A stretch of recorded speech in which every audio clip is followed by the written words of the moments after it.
Riddle and Riddle, Friday Night Rivals Game of the Week, presented by the University of North Carolina, brings us to Apex, North Carolina, and the Triangle 6 Conference opener.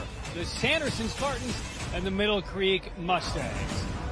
Hello once again, everybody, and welcome. Patrick Keenis alongside former ECU standout Jay Sohnhalter. And Jay, it's odd to have a conference opener on senior night, but that's where we are tonight. But both teams very well positioned to win the non-conference, just one loss apiece. Somebody's going to try and take a swing at the Goliath of the conference, Cardinal Gibbons. That matchup in the next couple of weeks. Yeah, both teams got off to hot starts and did what they wanted to do in that non-conference play. They accomplished their goals, each side sitting at 4 wins. Tonight's a huge game, though, as far as the conference race, to get momentum and start off 1-0. And I think this is going to be a highly contested, close matchup tonight. Let's get to our stars and keys, presented by Central Carolina Chevy Dealers. Visit your Central Carolina Chevy dealer today. All right, Jay, who do you like for the stars? Well, it starts with Sanderson up front. They've got a strong defensive lineman in Jalen Battle, and then on the back end, Marcus Williams. They're both great on the front and back side of this defense. They're leaders in the program, and they create havoc in the backfield with Battle's ability to get after the quarterback,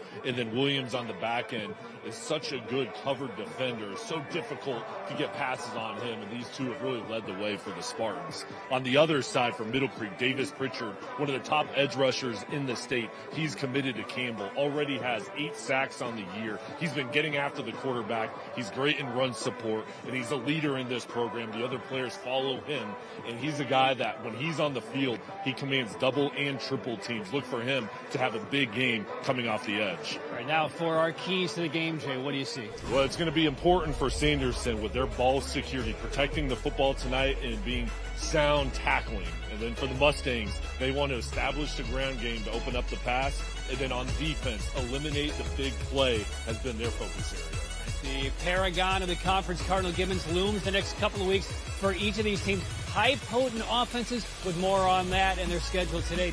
Here's the third member of our crew, Madison Little. Thanks, guys. Each of these teams seeing a ton of success so far coming into tonight with 4 wins apiece and able to put up huge numbers offensively. But this is their first conference game of the season, and both head coaches know from here on out it is a totally different ball game. Sanderson's head coach Jeremy Buck said he knows his team isn't going to be able to put up the 40 points a game they have been now that they're facing tougher competition. So for his team, it's all about staying disciplined, composed, and relying on fundamentals. Middle Creek head coach Andre Jacobs told me he's not focused on who they're playing moving forward. It's all about his guys staying true to the Mustangs and proving themselves week after week. So a lot of respect on both sides, but make no mistake, this one matters. Conference play is here, and it starts tonight when we come back on Friday Night Rivals.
Welcome to Friday Night Rivals, presented by Riddle & Riddle and the University of North Carolina. It is pink out night. It is senior night, and it's also, Jay, the conference openers. Sanderson taking on Middle Creek. Patrick Keenis, Jay Stonehalter up here in the booth. Madison Little down on the sidelines. And it's a whole different season now for these two squads, because in the next 2 weeks, Cardinal Gibbons looms. Middle Creek will get them first. 2 weeks from now, Sanderson. They are the gold standard in this new conference, and each of these teams kind of have their eyes focused on the Crusaders. In many ways, there's 3 parts to a season: non-conference play, conference play, then the playoffs. So both teams moving into phase 2 and to the deep talented league, and expect both of these teams to have a long playoff run, and it starts tonight with this game and each side trying to get off to 1-0 start. I mean, it is a beautiful, beautiful night here in Apex. Current temperatures a crisp 67 degrees. You see Middle Creek right there, the Mustangs on the red helmets. They're in the all-black uniforms on senior night. And meanwhile, Sanderson comes in under their 6th-year head coach, Jeremy Buck, in the black pants and the white jerseys. And the Spartans will go on offense first. Big one it is, Jays. Set the table for why this game has such heightened importance for these two squads. Well, it's all about this conference and playoff seedings, and each side having 4 wins. If you can get to number 5 here in early October, you're really setting yourself up with a leg up on the competition once you get to November play. Let's get to our opening kickoff, presented by the Legacy Construction and Roofing. Legacy Construction and Roofing, always here when you need us. So here we go on this gorgeous Friday night. And it'll be Ben Ledoux, the kicker for Middle Creek, and off we go from Apex. And it's a boomer to the near pylon, and it will open up, I believe, with a touchback. Let's see, penalty marker is dropped. They went on the front side of the pylon, so they have penalty on the kickoff by Middle Creek. All right, so here are the Sanderson Spartans. Jeremy Buck in his 6th year, hired back in March of 2019. He was the big-time offensive coordinator at Heritage since 2016. Came here, he's kind of rebuilt this Sanderson program. Yeah, his offense is rolling, and he loves this year's team, what they've been able to do in all 3 phases on defense and special teams as well. But his culture that he's built here at Sanderson, continuing to bring this program on the up. And talking with him this week, he just feels that they've really got a lot of momentum coming into the first week of conference play. 63-27 win over Chapel Hill, which was Jeremy Buck's alma mater here in the Triangle. And they will lean on their quarterback, Chase Bowie. He's thrown for over 800 yards and 9 touchdowns. He's also rushed for almost 400. He will tuck it in after faking a pass, and he'll move it forward for about 6 yards in the first play from his scrimmage. Let's get to the starters on the offensive side for Sanderson, brought to you by Riddle & Riddle, when justice counts. Bowie's very talented, and in the backfield you have Young, Malone, Rocha, Taylor, and Rowe, the skill guys, very athletic. Then up front, Andre, Graham, Suggs, Eichert, Heminger. This is a big group that can get to the second level. Second down carry, spinning for a couple of yards, little short of the marker. And there's the first touch of the game for Ben Young. Now the starters, brought to you by Riddle & Riddle. For the Middle Creek defense, brought to you by Riddle & Riddle, when justice counts. It starts with Davis Pritchard, which he highlighted in the open, going to Campbell. Santos, Hunt, Smith on that defensive line. Smith, Spencer Johnson, really good with their range. And Barnes, Salazar, Paxton, Morton keep that wall on the back end. Top offensive target from the wide receiving corps in the slot to the bottom of your screen. Number 10, Gabe Rocha, 26 receptions on 3rd and short. They keep it on the ground and slithering forward close to midfield for a Sanderson first down is Ben Young. Picks up the first down. So first down of the game, presented by Air Experts Heating, Cooling, and Plumbing. Schedule your tune-up today at airexperts.com. Ben Young is an explosive running back, and there just needed enough to fall forward and stay low as he went through the line of scrimmage. Everything on the ground to begin with. Here's the jet sweep. This is Roach. A little bit of territory before he's taken down by Jaden Spencer for Middle Creek on the tackle. Pick up about 6. Spencer, one of the main leaders on this defense, right in the middle. He kind of calls out the defense and gets everybody lined up. Plays on offense as well. He's their top running back, almost 400 yards on the ground for Middle Creek, and he probably will get more of the load here today. They're starting quarterback most of the year. Lex Sevilla is out with an injury. Talked with him before the game a little while ago. He's targeting a return against Cardinal Gibbons, which would be after their bye week next week. 2nd and 4. They swing it out to the left side. A little juke move back to the inside and stopped about a yard short to the first down. So another 3rd and short coming up for the Spartans. That's Malone on the reception. Just a simple swing pass to the outside. Watch on the right side, Davis Pritchard trying to hunt down the quarterback. He gets rid of it out to Malone.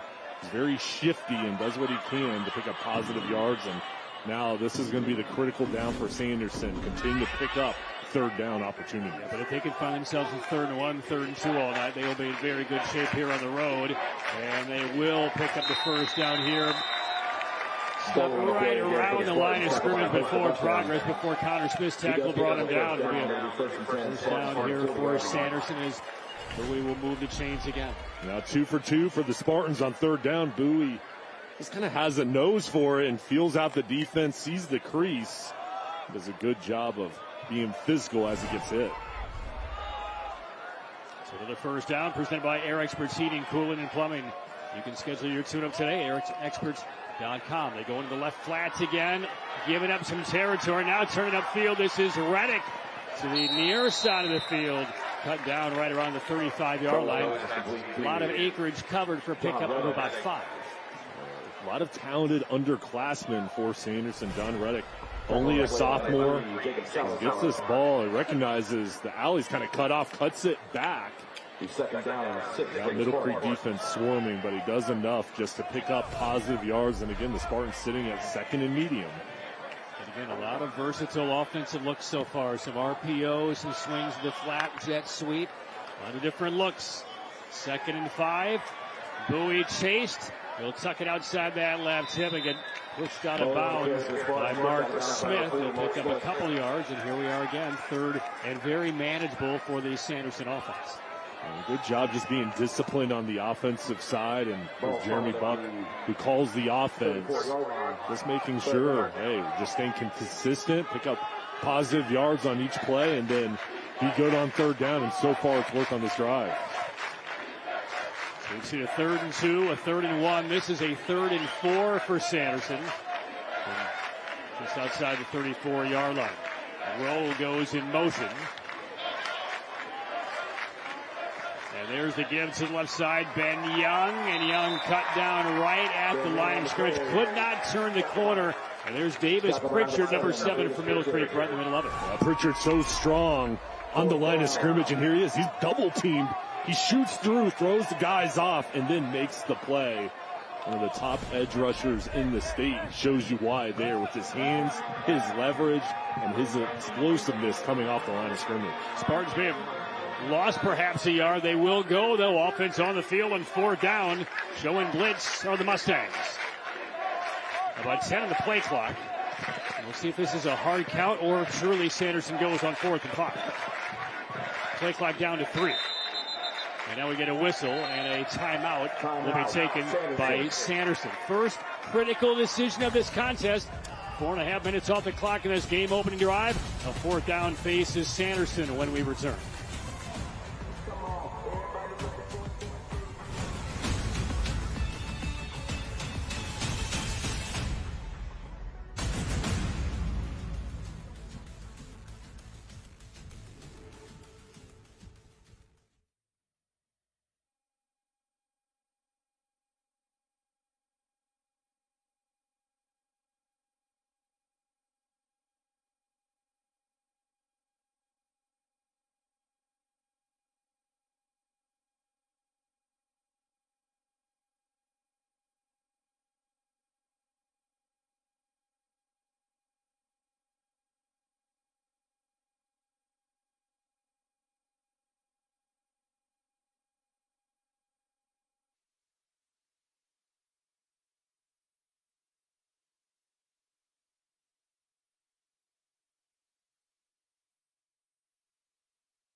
Opening quarter of the Riddle and Riddle Friday Night Rivals presented by the University of North Carolina. Patrick Heatis sitting alongside former ECU standout Jay Sohnhalter. Madison Little down the sidelines. This is a 4th down and a long 4 situation. Sanderson's had the football this entire contest so far, about 4.5 minutes off the clock. They call a timeout. They will keep the offense, Jay, on the field. Bowie keeps it. Diving forward. He's very close, and I'm not sure he got there, Jay. Second effort, perhaps. Sanderson believes they picked up the first down. No signal yet by the referee. Now we get it. Our 25-year referee tonight, Sean Delaney, signals first down for Sanderson. They picked up 2 previous 3rd down conversions, and here on 4th down, zone read and Bowie. He gets hit, and he just kind of continues to fall forward, keeps his legs moving, and does enough to reach that ball out. The linebacker Mark Smith had him by the lower half, just could not drag him down. And now, brand new set of downs. Ben Young will find some territory off to the left. And once again, first down, solid yardage for Sanderson. And Sanderson throwing some side screens, passes to the outside, running in between the tackles. This is their game plan right now, is trying to set up this running game, establish a line of scrimmage with their offensive line. This is an offense for Sanderson twice in the non-conference. They've eclipsed 60 points in a contest, including against Chapel Hill last week. They pick up 9 on first down. Bowie again, couple of fakes. Stays between the tackles and collects yet another first down and into the red zone for the first time tonight. This is an impressive looking drive, particularly with that 4th down conversion. A lot of faith and trust shown by the Sanderson head coach Jeremy Buck to go for it on 4th and 5. Yeah, having that confidence in his offense, and Bowie only a sophomore. We talked about their underclassmen. This is a young group with really good veteran leadership. A lot to be excited for in this program. And Bowie, little bootleg, it overshoots his intended receiver. Running down that left side, that's Sean Rowe, one of their tight ends. 2nd and 10. And really the first down play in this drive here for Sanderson, where they haven't been on the ground and picked up 6-7 yards. And they're looking to fake that run and then go through the air and try to catch Middle Creek by surprise. That ball a little too high, though, for this Middle Creek defense. So they're so good at rushing the quarterback. This is a situation, 2nd and long, where they can get after Bowie. And the pistol give. Young kind of backs his way forward for a couple. And now Middle Creek's defense finally has Sanderson for 3rd and long. There's Pritchard getting in the backfield, as well as other members of that defense just swarming to the ball. And this is a big down here.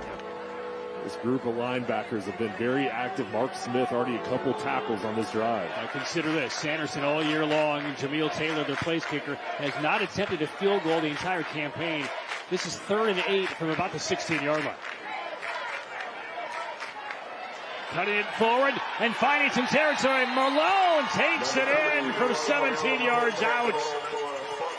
A little hesitation move as he got through the line of scrimmage, picked his way forward, sprinted off to the left, and gives Sanderson a 6-0 lead on another 3rd down conversion. Jaquarian Malone, one of the top athletes in the area here, is lined up as a running back, and you see that shiftiness and just that patience as he waits for the offensive line to set up their blocks. Goes to the right, cuts back into the left, and then that quickness sets him apart as he easily gets in the end zone. First Crossroads Ford touchdown of the game. Crossroads Ford, the Ford store that gives you more. 7-0 lead for Sanderson. They take 6:41 off of the first quarter clock in the game's first drive. And the payoff on the touchdown run by Malone, just his 2nd of the year, but shifty near the line of scrimmage, finds the open territory and a road lead for the once beaten Spartans.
Stay tuned for the Medical Minute, brought to you by the North Carolina Department of Health and Human Services.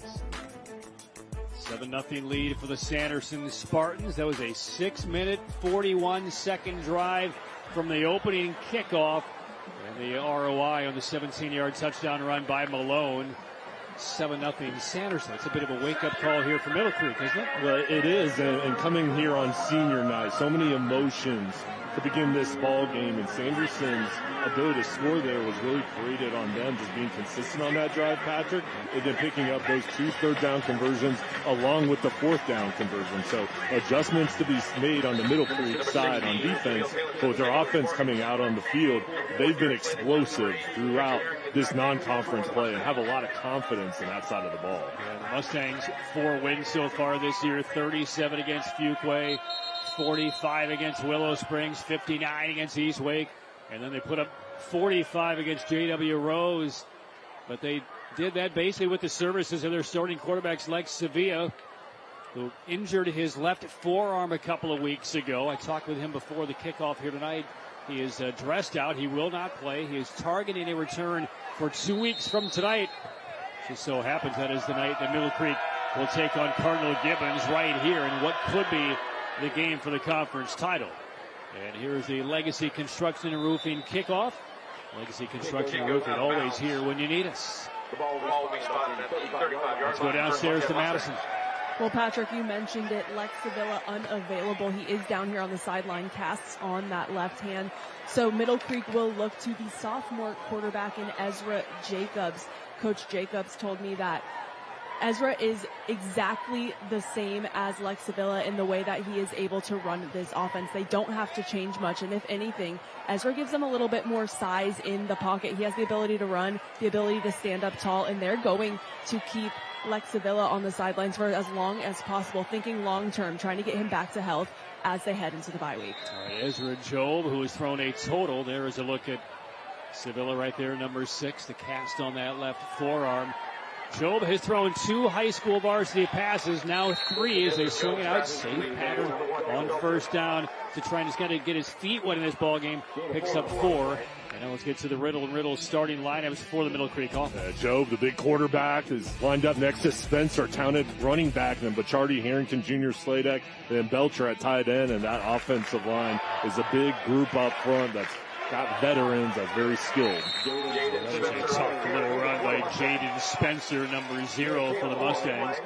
Spencer, 4 touchdowns, almost 400 yards. The Riddle and Riddle starting defense for Sanderson, Jake. So up front, Roy, Hicks, Battle, and Barfield is a group that will get after the quarterback. Griffin, Whitehurst, and McCoy, athletic linebackers. That back line is very rangy for the Spartans. Riddle and Riddle, when justice counts.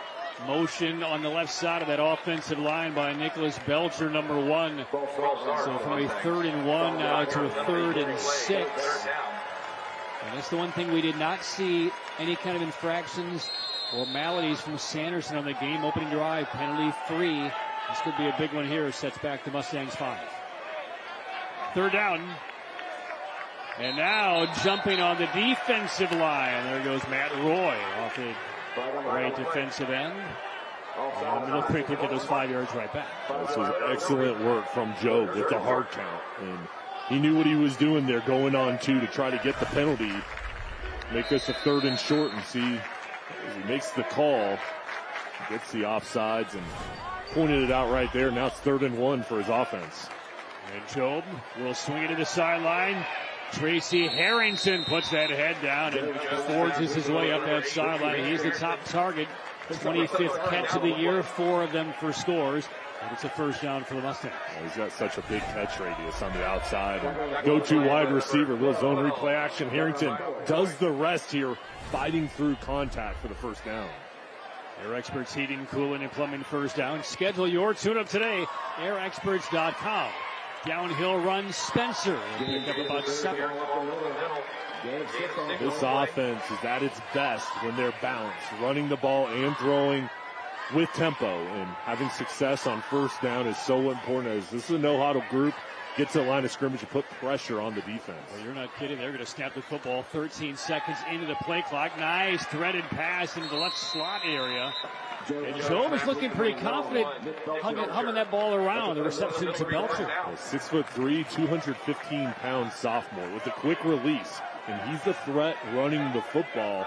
He has looked comfortable, though, inside the pocket and reading the defense. And again, they're ready to snap the football. Play clock is at 30, and they snap it again. Job, kind of a sidearm flip over to Bachardi. Down the sideline, Bachardi trying to keep his balance. Did well to pick up about, let's see where they mark him, right around 9, maybe 10. They will, looks like, to move the chains here. Bachardi, one of the top wide receivers in the conference. You see that shiftiness. There was not a lot of room to operate. He just did a head nod to the inside, goes to the outside, and created it on his own. They did mark him out of bounds, about a step short of that marker, so second and short. Again, Harrington, one man misses, and down that narrow path up the sideline. That'll be enough for another first down. I really like what they're doing with Job.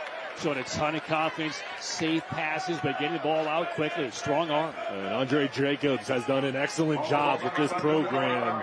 Played at Coastal Carolina on the defensive side, and here, watching his offense, you really like how they're moving the ball down the field and stretching out their defense. RPO here, the give to Aiden Hoffler. Hoffler to the left side for a couple of yards. And when you talk about Andre Jacobs, the fifth-year head coach for the Mustangs, you see Hoffler hobble to the sideline for Middle Creek. We're underselling him a bit. He was the Big South Defensive Player of the Year when he was there. Played in some bowl games. He actually began his coaching career right here at Middle Creek as an assistant, and now leads the way.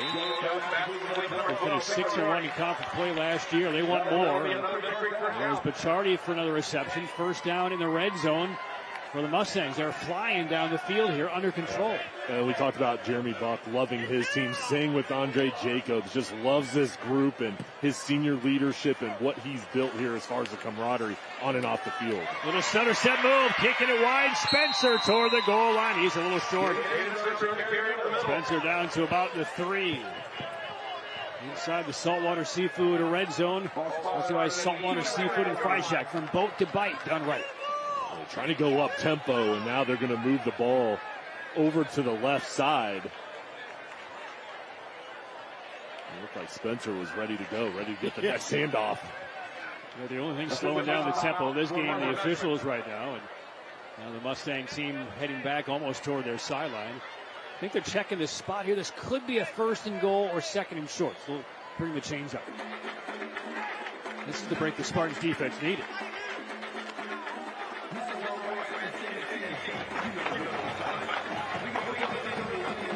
Two very efficient drives, primarily on the ground, eat up almost the entire first quarter. So they'll stretch the chains here. It's either first and goal or second and shorts.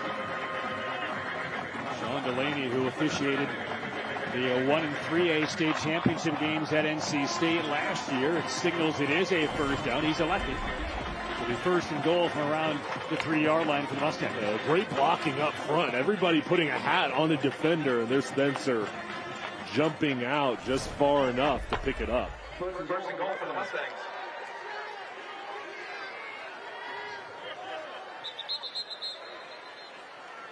So now first and goal. Pritchard, though, is in to run the offense here inside the 5-yard line for the Mustangs. He's the number 7. And he's the threat, catching the ball as well as blocking. We talked about how great he is on defense. When he comes in on offense, he's the guy to watch out for. Right, Spencer in the backfield along with Jabron Wilson, number 31. High snap. It goes directly to Spencer, darting forward to the goal line, and no signal yet. Still no signal now. Well, hold on. They mark him short. Just short of the goal line. Mustangs want to go quickly again. Snap's coming to Spencer one more time. There it is. Follows some blockers. Touchdown, Middle Creek. James Spencer from inside a yard. An equally impressive drive for the Middle Creek Mustangs. It's 7-6. Spencer doing his job, finding the end zone, and he followed that big offensive line. Pritchard clearing things out on the right side with an excellent block. Goes David Troublefield cleaning things up. DeBron Wilson, the other running back, clearing the path, and does a good job road grading up front by the Mustangs. The response to Sanderson's touchdown on the opening drive. So Ben Ledoux, junior place kicker, number 17, on to try and tie the game. High snap. The kick on the way, and it is good. And I believe that's Jacob Salazar, the holder for the Mustangs. That was a tough one to handle and bring down. Really good job there, going up and getting it quickly, putting it on the ground for the kick. So we're tied 7-7 on that 1-yard touchdown run by Spencer. Crossroads Ford, the Ford store that gives you more. It's a heck of a set of hands right there by Jacob Salazar, who's one of the defensive backs for Middle Creek, number 3. That easily could have slipped through the fingertips, going over his head. And you need to stay pitch perfect here tonight. 7-7, late first quarter. Senior night. An extended halftime show tonight, Jay. 23 minutes, I hear. All right. All of the seniors, not just on the football team, but in the pep band, the dance crew, the cheerleading units. And there's a look at the student section. Pink out nights. They've been here kind of tailgating in the parking lot a couple hours before the game. It's a big one. Conference opener, and frankly, a brand new conference. With all the reconstruction that the NCHSAA did during the offseason. This is now the Triangle 6. But this year in football, only 5 teams will play. There is one school that is just opening without a football program, so just 5 on the football side for this campaign. So ready for our kickoff. Legacy Construction and Roofing. Always here when you need us. Onside kick. Takes the hop. It's loose. And it's covered up by Sanderson. Oh, that was the hop you dream of as a place kicker. Ledoux did it perfectly. Just off the fingertips of his teammate. Sanderson football. As a kickoff return unit, this is dangerous because you see, oh no, this is onside kick. You got to go up there. That line is coming down there just trying to hit you. And by the way, the Mustang with his hands in the football, initially, that looked like it went 10 yards and 1 inch. That looked like a live football. There was no penalty marker that came down for illegal touching. Great kick and good call there by Andre Jacobs, trying to gain an extra possession. Sanderson, though, scrambling to jump on it. Back we go. Sanderson swings out to the right side, swarmed under, and there is Davis Pritchard along with Salazar, who just brought that snap down to the PAT. And it's the first play for a loss offensively for Sanderson. That range from Pritchard on the defensive line that just tracks it down, and Salazar cleaning things up as well. Those two, each guys, seniors, have been mainstays in this program with their leadership and coming up with a big stop on first down. Coming up on 1 minute to go in the opening quarter. 7-7. Bowie will throw. Steps into one. Launches. It's one-on-one coverage, but it's way overthrown. Incomplete around the 10-yard line. Looking for Malone. Quarian Malone, so versatile, whether he's at running back or wide receiver there. He was going for it all. They're speedy on the outside, and Bowie's seeing one-on-one coverage, was looking for the touchdown. There is Malone, who through the air this year is the most prolific touchdown target. 4 of them this year. 4 of the 9 thrown by Sanderson have come his way. By the way, I love the nameplates in the back of these white jerseys for Sanderson. They're on the rise as far as their football program. 3rd down and 10, and Bowie will take it to midfield, but about 7 yards short to the first down. Once again, Pritchard right in the middle of it. Good job with the adjustments from the Middle Creek defense. The defensive line getting push up front, winning with leverage. There was just nowhere to go for Sanderson, and he forced, looks like they're going to go for it initially here. Well, they're showing it.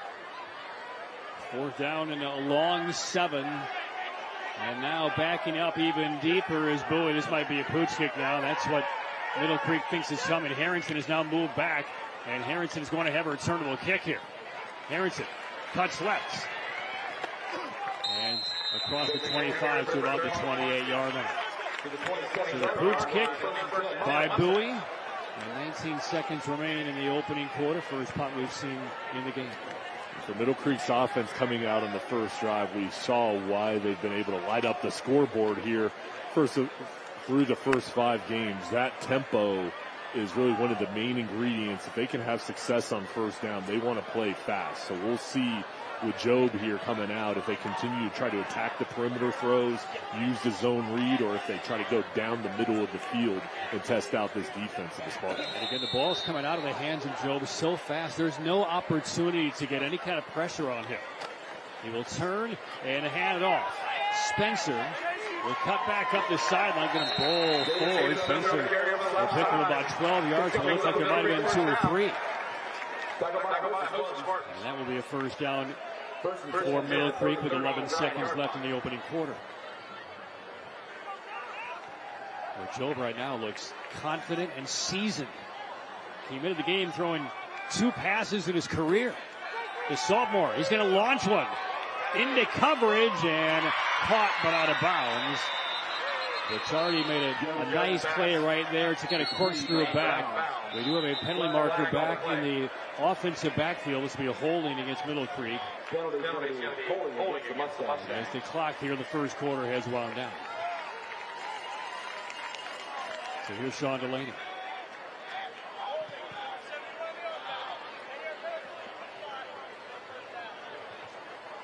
So James Hahn, number 71, called for the hold. He's had 81 pancake blocks in the last couple of years for Middle Creek. Right there on the left side of your screen, called for the holding. And the clock has wound down, and we will not have an untimed down, it appears. Both teams are heading to the sideline. So that will be the end of a very solid opening quarter for both Sanderson and Middle Creek. They each get Cardinal Gibbons over the next couple of weeks. It's a 7-7 draw through the opening quarter here in Apex.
One quarter in the book, 7-7, Sanderson and Middle Creek. And Jay, let's check out the Stars and Strikes game summary for the first quarter. Get away and play at Stars and Strikes in Raleigh, located on Capitol Boulevard. So these stats really coming off the first drives and very similar to the total yards. Sanderson, though, rushing football 60 yards, very balanced from Middle Creek's side, 0 turnovers, a couple penalties on each side. So after that holding, which led to the final play of the opening quarters, 1st and 20 for Middle Creek and the all-black unis. 7-7 tie. Opening drive for Sanderson took up over 6.5 minutes. Middle Creek then countered with about a 2-minute drive, a quick strike touchdown. They throw a slant catch made by T.J. Ollie, And Ali to the 35-yard and picks up 5. Let's go back to that play that set Middle Creek behind the change there. It was a pass rush from Sanderson as Job's in the pocket. There's the Sanderson defender, goes right at his legs, and thankfully Job able to get back up from this hit, but this is a very physical game early on here in the first quarter. Some pressure this time on Job as Sanderson gets the stop. Zamir McCoy, number 15, right there. So third down and about 8, maybe 9 for Middle Creek.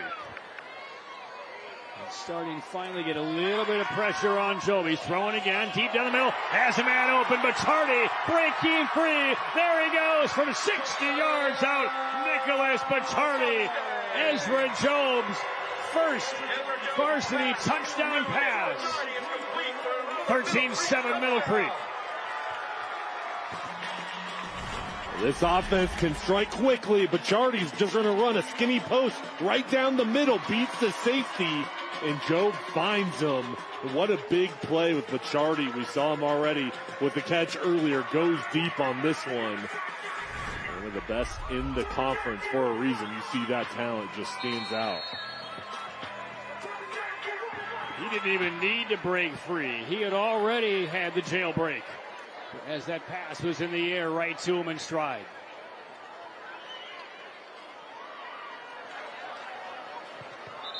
$60 yards on that touchdown pass. And it's 14-7 Middle Creek.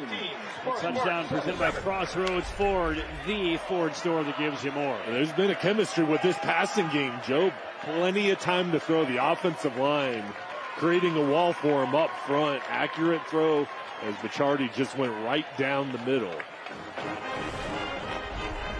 And I'll tell you, this offense, they are running zone reads, some side screens, quick passes out to the perimeter. But then when you attack the middle of the field, kind of having the defense look towards the side, and then you surprise them down the middle. That's a good play call from the offensive staff and Andre Jacobs with their game plan where they were attacking there with their senior wide receiver. And the offensive crew from Middle Creek is now huddled up on their sideline. Who's right in the middle of it? Lex Sevilla's down there as well, cheering on his team, because this Middle Creek offense really hasn't missed a beat tonight in Sevilla's absence. Again, he told me before the game he's hoping to come back for that Cardinal Gibbons game 2 weeks from tonight. Job has been on target and made all the right decisions so far. 14-7 Middle Creek. So let's see what we've witnessed so far, Jay. Sanderson takes up about 7 minutes off the clock, goes down the field, scores, third and short, they convert. Middle Creek comes right back, up-tempo offense, they score.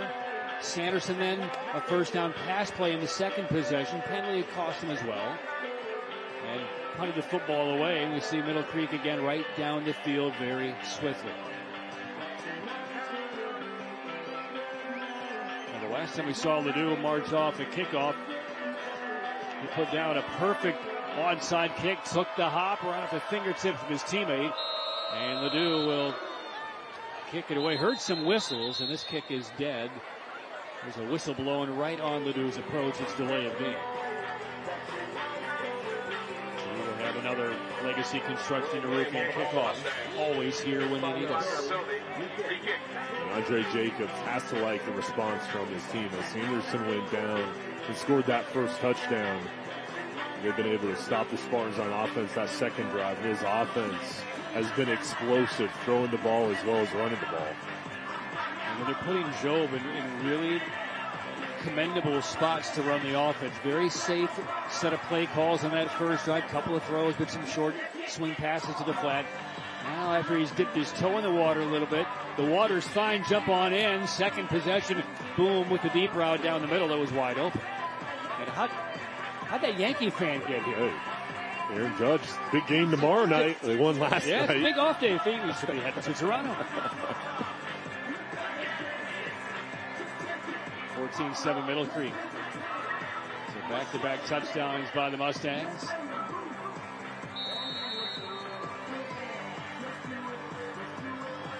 Again, for Middle Creek, they are off next week, which either will give Job an opportunity to gain more knowledge on their playbook or gives Seville an opportunity to get back on the field. Again, it's his non-throwing arm, which is important. And we'll see who suits up against Gibbons in 2 weeks' time. A one-hop kick, returnable for Sanderson. Malone to midfield, swings to the right, still on his feet. He tries to cut through. He's down near the 30-yard line. A massive return by Jakarion Malone. And a real spark for the Spartans. Now Malone plays running back, wide receiver, punt returner, kickoff returner, etc. He plays them all.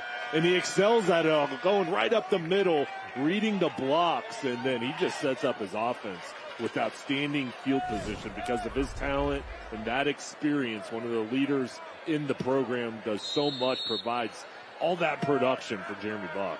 Unofficially a 63-yard kickoff return by Malone. And on first down, they swing it out. This is Rocha speeding down the sideline and tackled hard out of bounds. But a first down reception there. McCoy, the tackle. And here comes Sanderson in the red zone already. Quick side screen to the outside off of that zone read play action. And having success because those wide receivers blocking out in the alley, leading a path for Rocha. Inside the red zone, 1st and 10 from the 13-yard line. Saltwater Seafood and Fry Shack from both to bite, done right. Little fake. Bowie spinning forward. Makes some pretty quick resistance by Irvin Santos on the defensive line. A couple of yards in the game. Santos clogging things up, getting that penetration, pulling Hunt as well, and you see an injury down on the field. It does look like that could be Santos who was down right there for the Mustangs. That's who it is. We'll take a timeout. Santos hurt for Middle Creek when we come back.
During the fourth quarter of tonight's game, we will be highlighting the school bus stop of the game.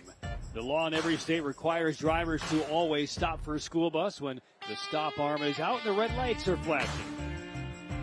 It's coming up in the fourth quarter tonight. 14-7 Middle Creek lead. Irvin Santos walking mostly under his own power to the sideline for the Mustangs. 2nd down and 9 from inside the red zone for Sanderson. Trailing 14-7. On the stretch, Malone tries to cut back. Marker comes in. Malone maybe got a yard or two, but that penalty is dropped in the area of offensive holding. There is a flag on the play.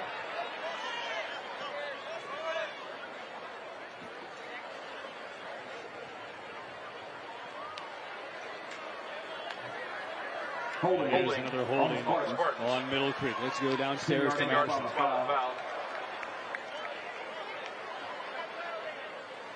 Well, guys, I will keep you updated on Irvin Santos. He is with the trainers right now. They're taking a look at that left knee, but during that timeout, head coach Andre Jacobs told his defense, I need more from you. He said, don't slow down. We are faster than them. He wants more from this group. He does not want the Spartans in the red zone. This is a group for Middle Creek.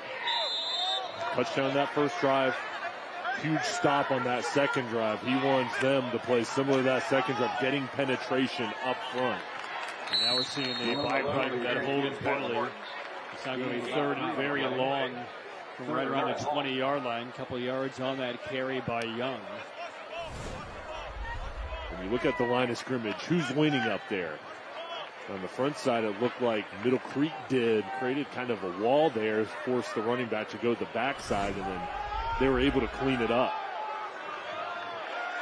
The need about the 3-yard line for new set of downs. Low snap, Bowie pressured, heaves it off of one leg. It gets to the end zone. It is intercepted in the end zone. Honor Paxton. He's going to run it out across the field. There's a penalty marker on the field, however, and Paxton is doused around the 15-yard line. But there's a marker back in the area where that pass was thrown by Bowie. And we have roughing the passer. We do. And the interception negated, and an automatic first down for Sanderson. Twist early in the second quarter. As Boo is going back here, looking over towards the right, feels the pass rush.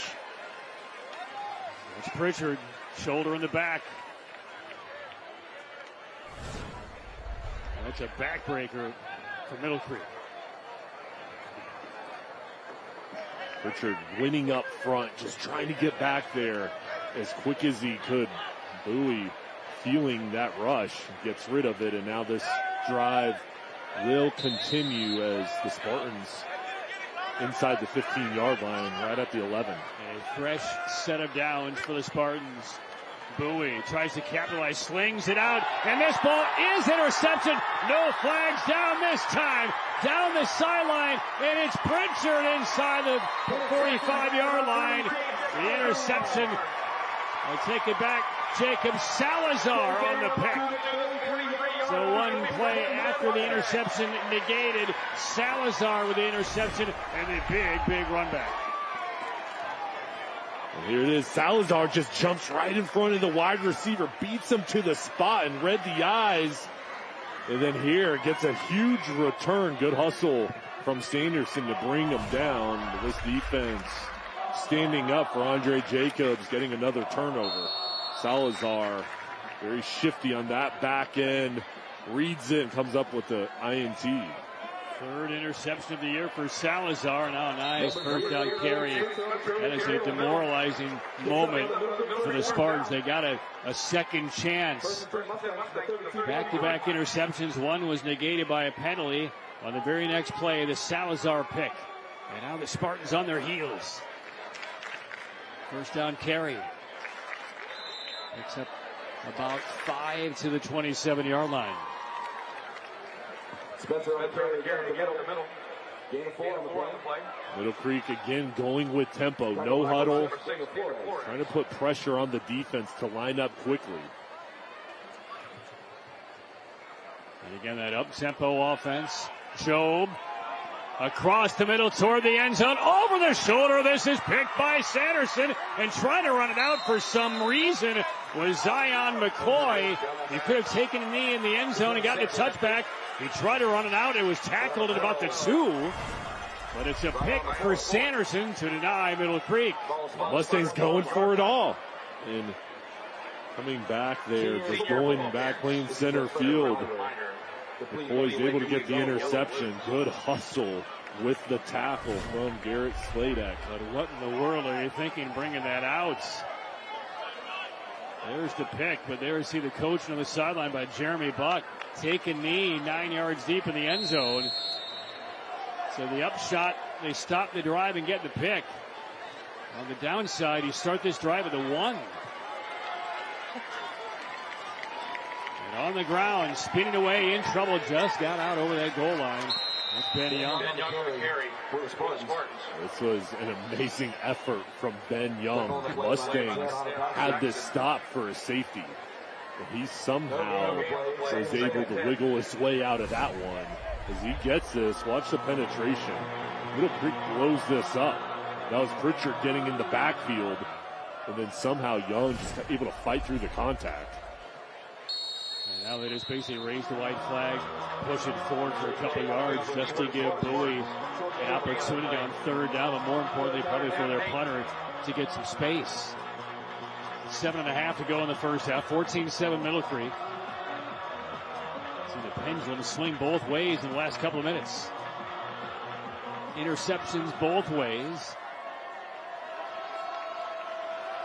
3rd down and 7. Marker down. There's plenty of time in the play clock, so movement evidently on the offensive line for Sanderson. Sean Delaney, 25th year as an official. It's offside. That'll help. That's an unforced error for the Middle Creek Mustang defense. And it looked like Sanderson on that play was just going to run the ball to try to create more room. So with the penalty, it kind of opens things up for the run or the pass. Under center, 3rd down, nosing forward, very little here. And that was 3rd and about 3. I think if we go a little deeper in the run playbook, have a shot to pick up the 1st down instead of almost conceding here with Bowie. And the punt team will certainly come on here. I take it back. Hang on, did they get it? They got enough. My mistake. 1st down, Sanderson. This offense doing enough and benefiting from the penalty, and they're going to go back to the ground. And Bowie on the handoff. A couple yards to about the 14-yard line. And with this drive, not only were they running the ball to create more space, but I think also, too, just an opportunity to keep that Middle Creek offense over on the sideline, give their defense a break and an opportunity to readjust and kind of watch things as their offense goes to work here. 2nd down carry again, very conservative plays, seeing some tackles for maybe a yard. Well, the real culprit for Middle Creek on why this drive continues here for Sanderson was that offside play on, what, 3rd and 9? Another 3rd down here for Sanderson, 3rd and about 8. At least they do have some space now for their punt team if Bowie and the Spartans can't convert. And now they'll set Bowie up in the shotgun. Rocha in motion. Bowie with space to the 35, probably the 25-yard line. That'll be enough. 2 very important 3rd down conversions for Sanderson. And Bowie has been very effective on those fake handoffs. So zone reader, there is a fake jet sweep, and he goes right up the middle, and only a sophomore. But with his passing ability as well as running ability, he's got a bright future and has provided a lot of big plays for this offense. Bowie again. Sucks it to the 40. Took a hit. Still standing, though. He's out across the 30. About 6 on 1st down for Bowie and Middle Creek. And Sanderson. 2nd and 4. And for Sanderson running the football, taking a lot of time off the clock. And Jeremy Buck very content running the ball, mixing in the play action pass, but having trust in this group up front to try to get into a rhythm and create running lanes for his backs and quarterback. And this is where they had success on that 1st drive. Low snap, Bowie has it out to Malone, and a low pass and completes. That's a simple pass that Bowie needed to make right there because he had Malone open with the defensive back was playing off 4 or 5 yards. Probably a 1st down catch with the throws on target. And Malone is one of those players, just give him the ball in any spot, and then you can expect him to create opportunities with his speed and elusiveness. Another 3rd down for Sanderson. Rocha swings in motion. Bowie gets hit, tries to drive forward, and is yanked back. He'll maybe get a yard, but that'll set up a 4th down for the Spartans.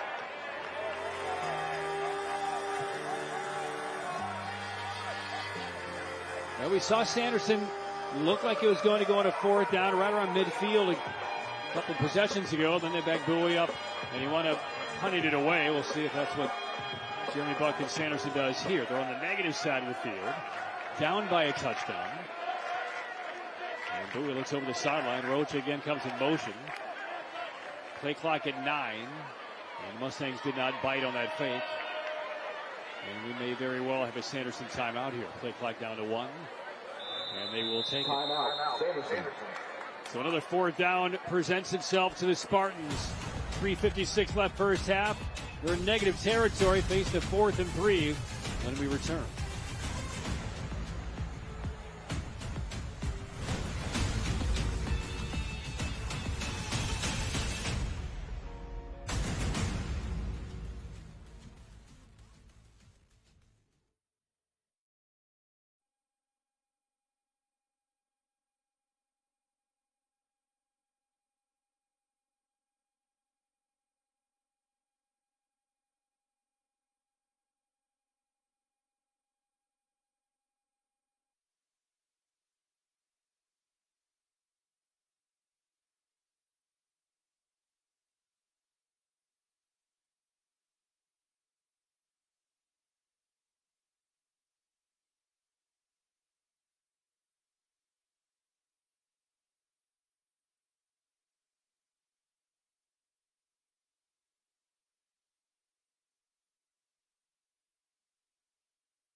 We're 3 minutes and 56 seconds away from the Affordable Dentures and Implants halftime report, where we will have this week's Tatum and Atkinson Scholar athletes, interviews, highlights, and more. Affordable Dentures and Implants. Save 15% on your dental treatment plan. Visit affordabledentures.com. 14-7 Middle Creek leading Sanderson. Spartans football face a 4th and 3. And now their second time out of the half, they're going to send their quarterback Chase Bowie back on the field. But he is very deep. It looks like he's at least trying to indicate to Middle Creek that he may be punting this football away. And so late, Tracy Harrington comes off the sideline for Middle Creek. He'll retreat back outside the 40-yard line in anticipation of a Bowie punt. But again, out of timeout. This could be a little tomfoolery here for Sanderson. Bowie's about 7 yards deep. Snap.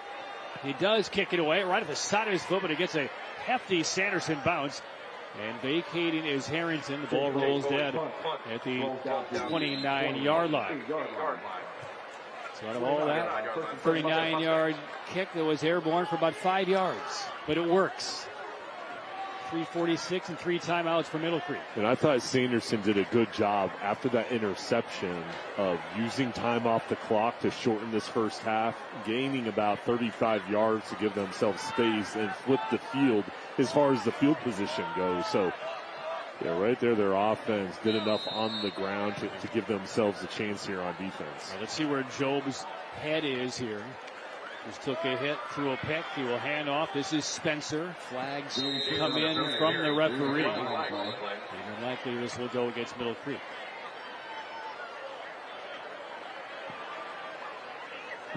Fairly clean opening quarter. A little dirtier here in aisle 2 in the second quarter, right? Let's see. There's the hold right there. Spencer goes through. Once again, James Hahn, second major infraction against their outstanding offensive linemen tonight. 10-yard penalty, still first down. 3.5 minutes remain first half. Job, quick pass to the sideline. Sladek's first reception. Bumps into his own teammate. Boy, dangerously holding that football away from his body. He's lucky to get dislodged. Minimal gain. Watch where he has his football, Jay. Just as he takes the hit, bumps into his team, and then that ball kind of comes wide off the body. And Sanderson was going for it. Grabbing at it. Second down, across the middle, into traffic. And connects. It's Belcher. Confident throw by Job. And Belcher, 6'3", 200 pounds, boxed out the defenders. He was double teamed to bring in that slant and give themselves a chance here on 3rd and medium. And so 3rd and 6. Marker dropped again. Middle Creek was ready to go, and they do get Sanderson in the neutral zone there. So the quick slant. Now the penalty on Sanderson brings up 3rd and 1 for Middle Creek. I would have to think here this is Job or Spencer time with that size in the backfield with Job and physical running nature of Spencer. Ready to do Spencer. Room around the left side. Spencer probing inside midfield and Finally angled out of bounds around the 45-yard line. So third down conversion. Full complement of timeouts. You're up the score. You get the football on the other side of that long halftime coming up. This is an important defensive drive for Sanderson to get a stop. Yeah, and try to go down to that halftime break, only down one score. Quick pass. Pachardi on the left sideline. Nose is out of bounds. It is not taking long for Middle Creek to really get the Sanderson defense out of sorts, out of time, and on their heels. And they're so good at those quick side screen passes to the perimeter, and then they just pick up positive yards. And that's what gives them momentum and gets them up to the line of scrimmage quickly. And Spencer this time driven back. Forward progress stopped right around the line of scrimmage. Matter of fact, he may have given back a half yard or so. It's third down now for Middle Creek. Certainly 4-down territory unless a big negative play occurs. Under 2 minutes for the half.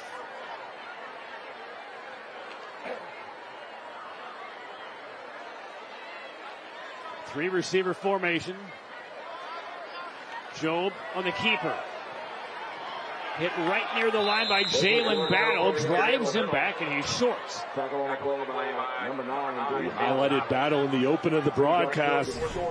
He is quick and athletic up front with power, and there he just shoves the offensive lineman to the side and eats it up. And inches short to the first down. Middle Creek goes on fourth. High snap and Job will get it.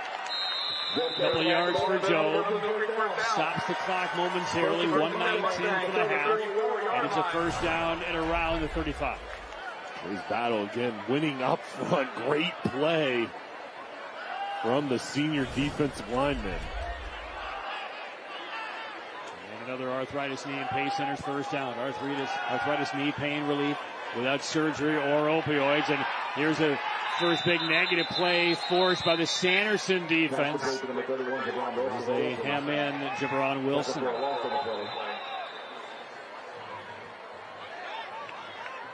Loss of 6. Clock running. Inside 50 seconds. 3 timeouts remain for Middle Creek. They will not take one here. They're losing precious time. Clock for some reason has stopped. The game clock stopped for about 10 seconds just a moment ago. That pass is ruled incomplete on the left side, intended for Bachardi. I don't know why that game clock stopped. Yeah, and it looks like they may discuss this as Jeremy Buck was talking to the officials. I mean, again, it was a running play. Nobody signaled for timeout. They weren't adjusting the mark of the football. And now a couple of the officials are looking back at the game clock on the scoreboard anyway. And there was a good 8, 9, 10 seconds that should have run off of that clock. And now we'll see if Sean Delaney will make any kind of adjustment here. Doesn't appear he will. So third down at about 15.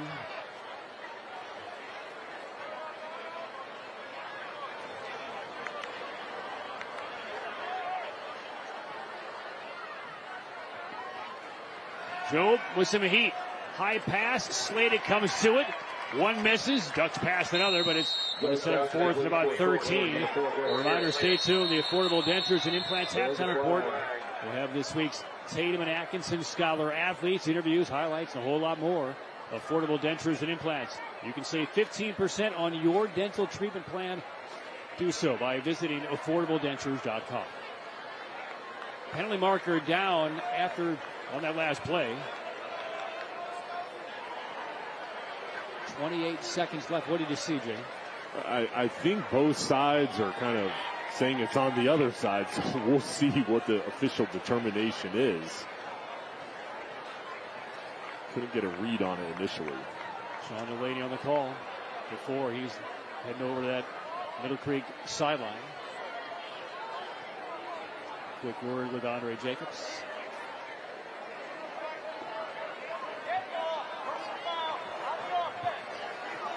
It's a personal foul on Middle Creek. And now we get a timeout taken by the Mustangs. That is a harpoon into a potential end of the half scoring drive for Middle Creek. A big play for a loss. A major infraction puts them back outside midfield. A reminder, stay tuned for the Medical Minute, brought to you by the North Carolina Department of Health and Human Services. And Jay, it looked like Middle Creek was on its way to maybe a 2-touchdown lead and the ball on the other side of halftime. This may remain a 7-point game. This is exactly what Sanderson needed. Sanderson doing enough here on defense to slow down the offense. And also, Patrick, the penalties on both sides here in the second quarter really have come into play and stalled drives, and they just haven't gotten into the rhythm that we saw in the first quarter. I saw a hold earlier on this drive for Middle Creek, and then a personal foul a moment ago. And they were in 4-down territory, closing in on the red zone with a couple of timeouts left. And now it's 4th down.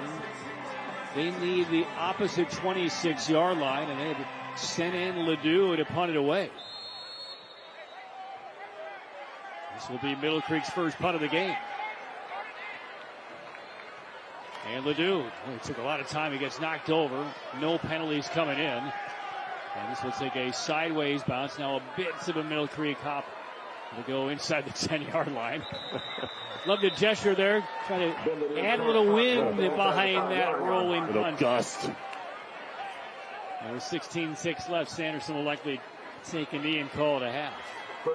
I thought this has been a really good half. Each team coming out strong, and then it's been a game of adjustments, and the defense is starting to settle in, and they've taken advantage of some of the penalties on each offense. But I think now, as we get to the halftime break, it's going to be about, hey, in the second half, which team can maintain drives, which team can play a little bit cleaner.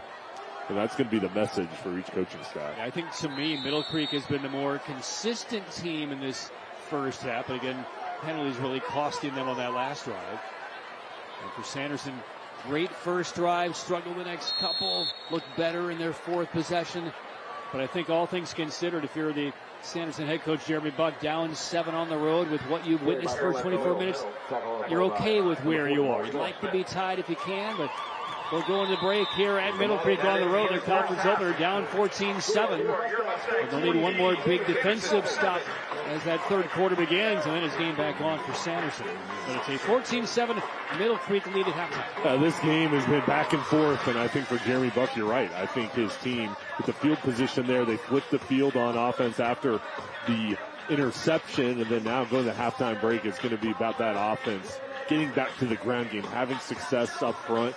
Winning on 3rd down conversions is where they really did a good job there in the first quarter. And as Middle Creek gets to the halftime break, their seniors are going to come out with their families here. This is senior night, so an opportunity to celebrate these guys in their careers on their last home game and make some adjustments. And they're going to come out first. They can get to the halftime huddle with their coaching staff. Speaking of the Middle Creek coaching staff, Madison is with Andre Jacobs. Coach, we saw a lot of good from Ezra Job in that first half. What do you make of his performance so far? We just got to stay settled down and make our reads.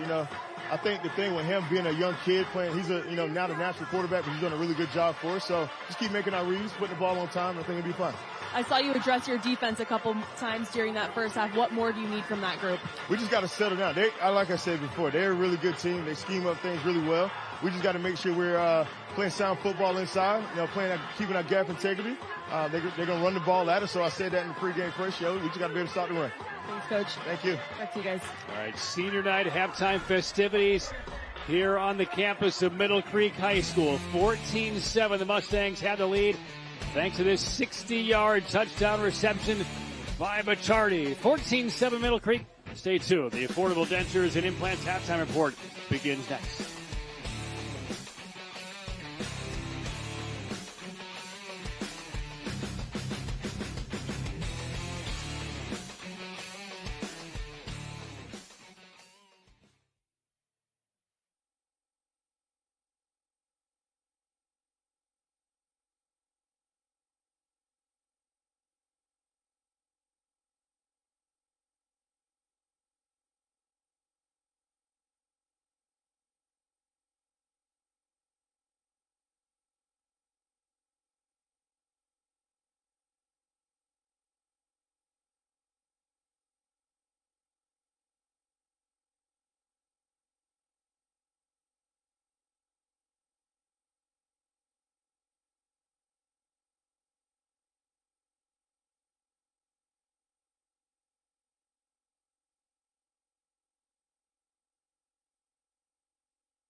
You're watching the Affordable Dentures and Implants Halftime Report. Save 15% on most dental treatment plans, $1,000 and more at Affordable Dentures and Implants. Visit affordabledentures.com. And now it's time for the Tatum and Atkinson Scholar Athletes of the Week. Presenting the award for Tatum and Atkinson is Susan Atkinson. Tatum and Atkinson is proud to present the Friday Night Rivals Tatum and Atkinson Scholar Athlete of the Week from Sanderson High School. The Tatum and Atkinson Scholar Athlete of the Week is Stanley Cunningham. Stanley is a 4-year football and basketball player, is the leadership team captain, and carries a 4.12 GPA. Stanley is Academic All-Conference, a member of DECA and Academy of Finance, and is a Fellowship of Christian Athletes Youth Leader. Stanley serves the community through his church and volunteering for nonprofit organizations. From Middle Creek High School, the Tatum and Atkinson Scholar Athlete of the Week is Eli Johnson. Eli is a letter winner in football and track and field, is track and field team MVP, is a member of National Honor Society, and carries a 4.55 GPA. Eli is a junior marshal, is a women's flag football assistant coach, is president of Mind Over Muscle Club, and is a Middle Creek Strength Club advisor.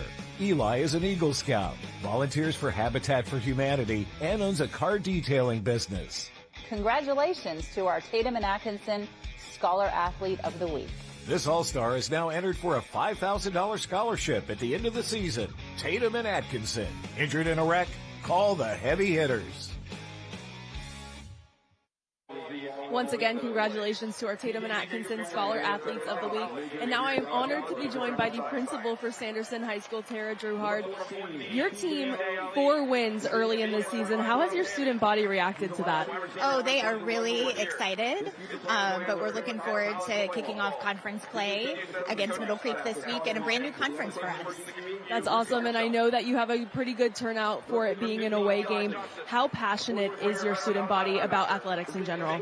Oh, they are super passionate. We had a great run through the basketball state playoffs last year, and so they really came together as a student section, and they have been excited for athletics to resume this fall and to be able to come together and support their Spartans. And you guys have been part of Friday Night Rivals multiple times. How important is that for your student athletes? Oh, they love it, and they love the opportunity to be on TV. Lots of people recording the game tonight, and hopefully the Middle Creek Sanderson will become a rivalry as this is a new conference for us. Well, thank you so much. Once again, this is Tara Druhard, the principal for Sanderson High School. Thank you so much for being here. We'll be back with more right after this break.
You're watching the Affordable Dentures and Implants Halftime Report. Save 15% on most dental treatment plans, $1,000 and more, at Affordable Dentures and Implants. Visit affordabledentures.com. Back into the halftime report. I am now joined by the principal for Middle Creek, Scott Muncie. It is senior night. It is the first conference game in a new conference. How big is this game for your student body? Oh, it's awesome. It's a great opportunity for our fans, our school to shine in this game. We're excited about it. Plus, it's senior night. I mean, what better can it get? I mean, beautiful night compared to that weather we had last week. And the bad game that we had last week with all that bad weather. It's been awesome to have a wonderful night like tonight. Celebrate our seniors, all the hard work right before the game started. We got to celebrate our band as well as our cheerleaders and our dance team. So it was a great opportunity. So. And your team off to a wonderful start. What has the response been from this packed student body? Oh, it's always tremendous. The Creek Crazies are just amazing. It is something to say about just having just that home field advantage, fans in the stands doing their thing, celebrating for Breast Cancer Awareness Month. So it's just awesome. It's been great. And to be part of Friday Night Rivals for now the third season in a row, what does that mean to this school? Oh, it's just an amazing thing. It's a great opportunity for us to be able to showcase what is great about Middle Creek. We've, a lot of hard work put in. The team's done an amazing job this year. It's been a lot of work, and it's just great to celebrate them and celebrate all the accomplishments they've had this year. I mean, it's been a great start to the year. We're really excited. Well, thank you so much. Ma'am, thank you. We'll be back with more of our halftime report right after this.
You're watching the Affordable Dentures and Implants Halftime Report. Save 15% on most dental treatment plans, $1,000 and more, at Affordable Dentures and Implants. Visit affordabledentures.com.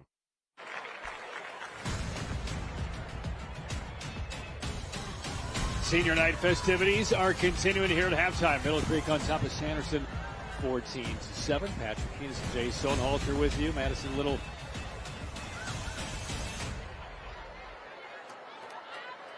Senior night festivities continue at halftime here at Middle Creek High School. Mustangs lead Sanderson 14-7. Patrick Keenis, Jay Stonehalter back with you.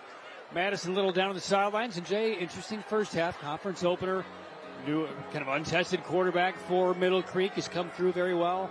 And overall, what are your thoughts of the first half as we take a look at some highlights? Well, I think it's kind of what we expected. And coming in this game, I thought it was going to be a close ball game, and each side trying to feel each other out. Two really good defenses, and early on the offense came through for both teams, opening drives with touchdowns, but the defense has settled in. All right, Sanderson came out of the gates over a 6-minute drive, capped off by a 17-yard touchdown run by Malone.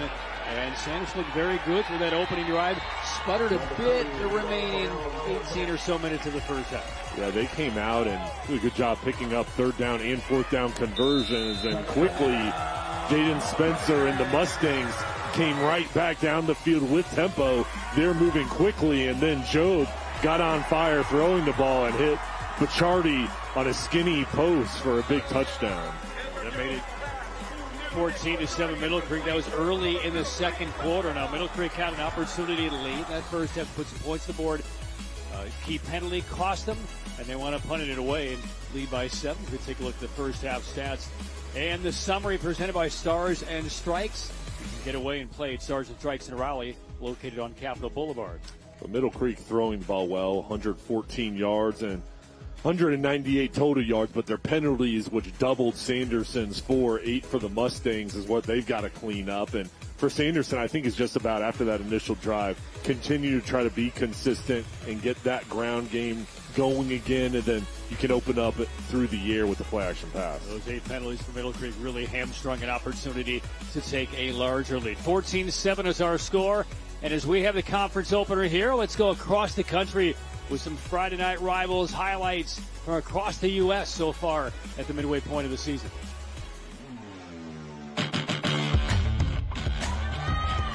Rowe, caught, Boone, 20, 15, got a block, and he'll score. The Coleman Tyrants talked about Brenna's ball placement. Brenna, touchdown! For the end zone is caught for the touchdown. What a grab by Olu. Cueto. Good ball at the sticks. Catch, first down, and it's List bouncing off. List headed to the house. Here's Greenhope, so explosive. Pass too far, intercepted. Picked off at the 38. Down the sideline with the pick, Jamari Bridges, and he gets a pick 6. 25.3. You don't have any timeouts remaining. For the end zone, caught! Flag! 17.9 to go. Weeks ago to Southeast Raleigh as that one is batted down. Loose ball. It's still on the turf. It's going to be scooped, and it's going to be taken by Atunku for 6. The game of the year across the state. Williams looking downfield. Pressure again. Flush to the right. Stumbles. Lost the football inside the 5. It's loose. It springs into the hands of Quentin Cipher. Touchdown, Millbrook.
You're watching the Affordable Dentures and Implants Halftime Report. Save 15% on most dental treatment plans, $1,000 and more, at Affordable Dentures and Implants. Visit affordabledentures.com. Do you tell this defense knowing that Middle Creek gets the ball in this first drive? It's a big possession for us coming out of half. We need to get a big stop right here. Defense played really well. We got that pick down the end zone, got backed up a little bit, but got a chance to get the ball out. Flip the field a little bit, but defense is playing really well for us tonight. They need to get us another stop so we can stay in this thing. We've seen some great runs by Bowie in that first half. Where else do you need production to be successful offensively? Well, we got to be more versatile. We got to spread the ball around a little bit more. We got to throw the ball a little bit better. We got some stuff. I think we found some stuff. Hopefully at halftime, make some adjustments, see what happens. Awesome. Thanks, Coach. Thank you very much. Back to you guys. Thanks, Coach. Thanks, Madison. 14-7. Middle Creek leading Sanderson at halftime. Now we'll take a look at some of the great highlights across Friday night rivals from all around the country in the first half of 25. The best Thursday night lights and Friday night rivals highlights from across the country. And he just, are you kidding? What just happened? Flipped out of his hands, and it's a touchdown for Jaden Pierce. Oh my goodness. Here's Knuckles. He's going to take a shot for the end zone. Running under it, making the catch. What a catch by Cade Mitchell. Holy cow for the Food City touchdown. Well, stop of the game, Jeremiah Cruz. He had a few of those tonight. Jeremiah laying the wood. 250 yards passing. Now he wants to take a shot. Looking to hang this one up for Gardner, and he drops it to him, and Gardner makes a move at the 35. Gardner still on his feet. Gardner's got 3 touchdowns tonight. Senior's got 5. Polka fires. Ball is intercepted by the Rams. It's Mason Wydra with the pick. And here comes the Rams the other way on the turn. Here he goes, right side of the field. Wydra with some blockers. Wydra on the return of the interception. He's all the way down to the 10, the 5. Wydra returns it for the score. Mason Wydra. Receiver in motion. He will roll right. Under pressure. Still on his feet. Trying to find somebody downfield. He's in trouble. He'll throw it to the back of the end zone. The receiver's wide open. Touchdown, McQueen. Oh, man, Jay, even you could have caught that last touchdown pass right there. Wide open. Steel hands right here. No. 14-7, the halftime lead for Middle Creek over Sanderson. Patrick Peters, Jay Sohnhalter, and a lot of youngsters are here, and your family is here with you at the game. My sister Jordan, my brother-in-law Chad, and Weston, Brecken, Braun, and Riley. So hello to my family. They're having a great time. They were up here in the booth before the game. They were testing out the running track before the game. On the field right now, so having a great time here watching this outstanding game. This has been fun tonight. Yeah, the student body has shown out for Middle Creek. Nice crowd as well from Sanderson High School and their fans. All right, well, let's kind of talk about the setup of what is happening now in the Triangle 6 Conference. It's the conference opener, and it's really a brand new conference as far as the composition across the North Carolina High School Athletic Association, comprised of mostly 7A teams, a couple of 6A teams, but Cardinal Gibbons, kind of the cream of the crop within the league. What is happening in the league, and how do you see the conference playing out over these next 5 weeks? Yeah, and you said it, that this league, when you put it together, 7A and 6A, so Middle Creek is in the 6A, Sanderson 7, Cardinal Gibbons 7A, so for these teams coming in, new league, but a lot of old rivalries, teams that used to play against each other. But Felton Grove, the new school that only has a JV team right now, they'll be varsity next year. And Coach Mazurka is now leading that program, was at Apex. And now with the teams that are active in the league, you have Cardinal Gibbons, of course, Sanderson, Middle Creek, Cary, who's been a surprise team that's undefeated, as well as Holly Springs. So this is a group. First game of conference play. That's why it's so important. If you can get this win, it really sets yourself up with many people knowing that, hey, Cardinal Gibbons is a strong team. Who's going to be in contention along with them? And I think both these teams feel like they've got an opportunity to contend for the top spot in the league and beyond in the playoffs. But you see it there, and Cary, the team coming in that's undefeated right now, Middle Creek, Holly Springs, both sides having 4 wins, so a strong league here in the Triangle 6. And I mentioned Felton Grove won't start playing varsity football until next year, but all of the other 5 teams there on your list are over 500 as we move now into the conference portion of the schedule. Cary 5-0, Gibbons and Middle Creek and Sanderson 4-1. Holly Springs is 3-2, but now they'll start bludgeoning each other over the next month. In Middle Creek, after this ball game, they'll have the bye. Then they'll play Gibbons on the 17th of October, and then over on the other side for Sanderson, they're going to quickly go into conference play again with Cary, and that'll be a home game for the Spartans. It's a real test for Cary to see just kind of where they are on the litmus test. Yeah, and we've seen Cary this year, and it's a group that really runs the ball well and stops the run. So they're on the rise, and Andre Jacobs and Jeremy Buck, both coaches that have a lot of respect in this league and love their teams that they're bringing into conference play. All right, so that's the macro look at the conference. Let's take a micro look at this game. Let's talk about halftime adjustments, Jay. What do you expect from Sanderson first? Well, I think coming out here, Jeremy Buck wants consistent offensive play, and I think it's going to be about going back to the ground, having success on first down, trying to get the ball out to Malone on the outside. And I think for Middle Creek, it's going to go back to mixing in Spencer and Job running the ball, and then trying to find Bachardi on the outside, and then on defense going back to really limit the running game of the Spartans.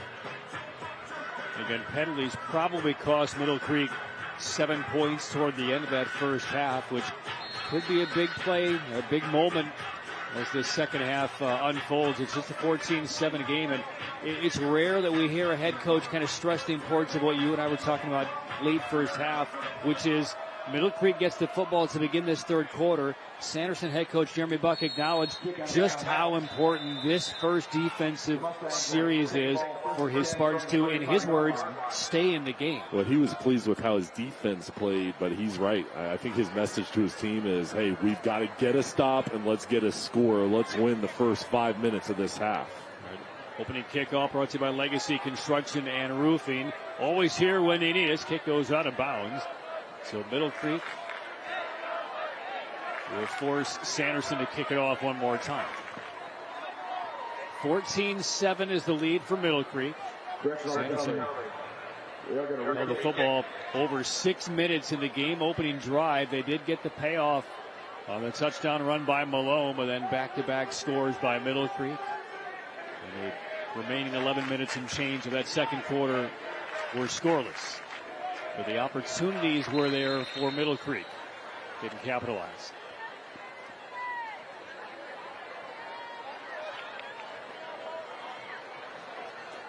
So Taylor ready to kick it off once again for Sanderson. End over end, right down the middle. Retreating is Harrington.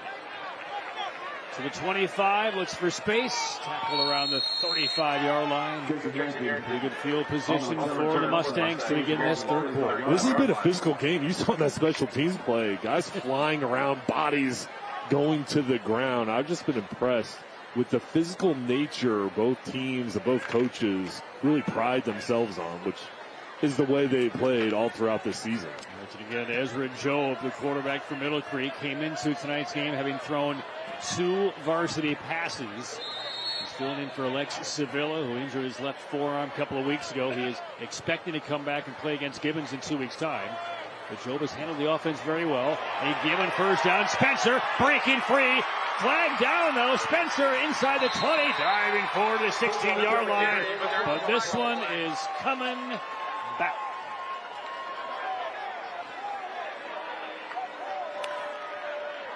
We've seen some big Middle Creek plays negated by penalties tonight. One was an interception, and then this hold easily called right there in the backfield, a hold by Nicholas Belcher, number 1. And Javon Hicks, the junior defensive lineman, 6'3", 255 pounds, shot the gap, and he was in the backfield. That's what forced Middle Creek into the penalty. So if that long run called back, Spencer will get a breather on the sideline. LeBron Wilson is now flanked to the right of Jobe. Jobe looking left to throw. Comes up the middle, nothing there. That's Darion Barfield, number 5, in on that tackle. Another sophomore for the Spartans. Barfield, 6'1", on the edge, 215 pounds. Very quick athlete on the edge, wins, and this defense looking good after that penalty and sack. It's a TFL for a loss of 1. Jobe on the slant, connects around the 30-yard line. And look at Sanderson ripping after that football and could not pry it loose from Harrington. Harrington excels with his route running. And you have to have your trust from your quarterback. That was a quick slant, got inside of the coverage, sets up a 3rd and about 7 here for the offense. They got about 14 back. With that holding penalty set him behind the chains. 3rd and a long 7. Opening drive, 3rd quarter. Job will throw to the right side. Harrington in the vicinity. Tip, and was it caught? No. I don't know if a couple of different fingertips. Belcher and Harrington were both in the same vicinity. And Harrington nearly came down with it. This was a hot potato. This ball is thrown up by Job. Here it is. 4 guys in that area. Tips around and almost looked like it was going to be caught. Then almost an interception. You see there, everybody trying to make a play. 4th down. And Middle Creek is going to punt it for the first time tonight.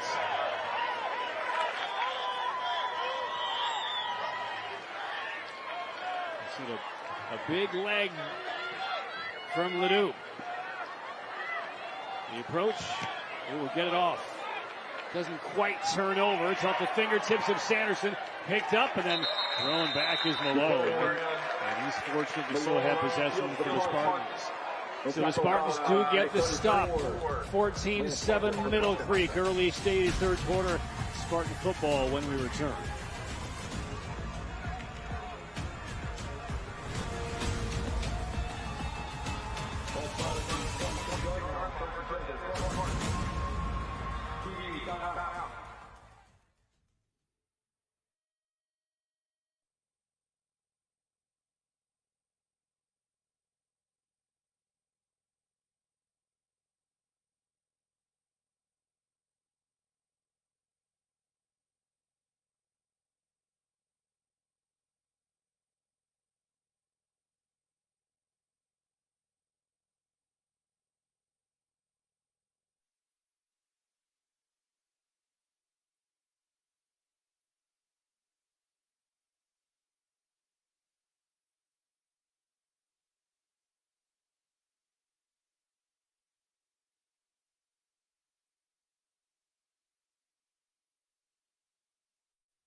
Hey fans, stay tuned. Later in tonight's game, we will be highlighting the school bus stop of the game.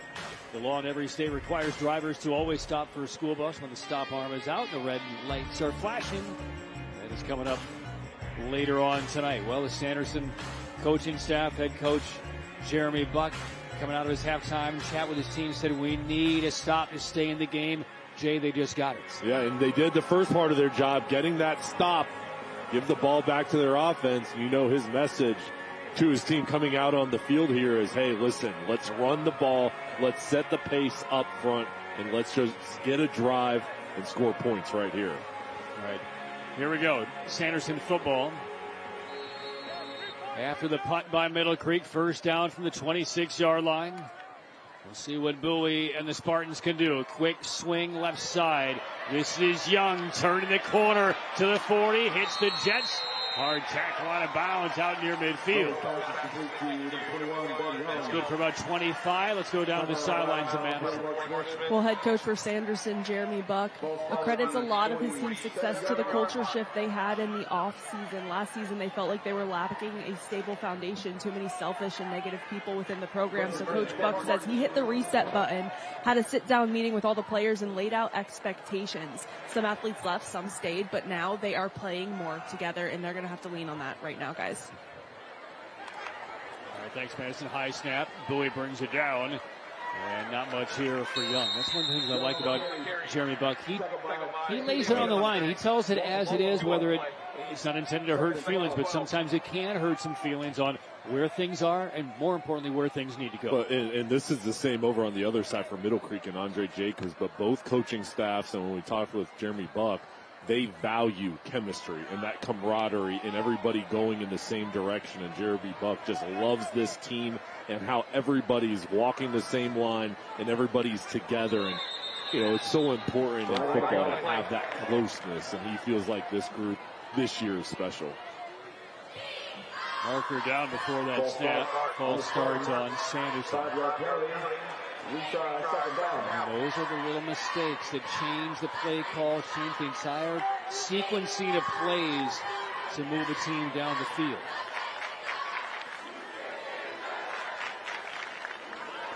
Second and 16. Still a 14-7 game. Boy, a lot happened in that 90-second drive to begin the third quarter from Middle Creek. But Sanderson withstood it. Through the middle, close to midfield. This will bring up about third, almost 10, maybe 11. As Young gets stood up again. Well, third and long here for Sanderson as Young. A little cross motion in front, and then gets positive yards up the middle. It's been tough all night, but here, third and long could be Jaquarian Malone time.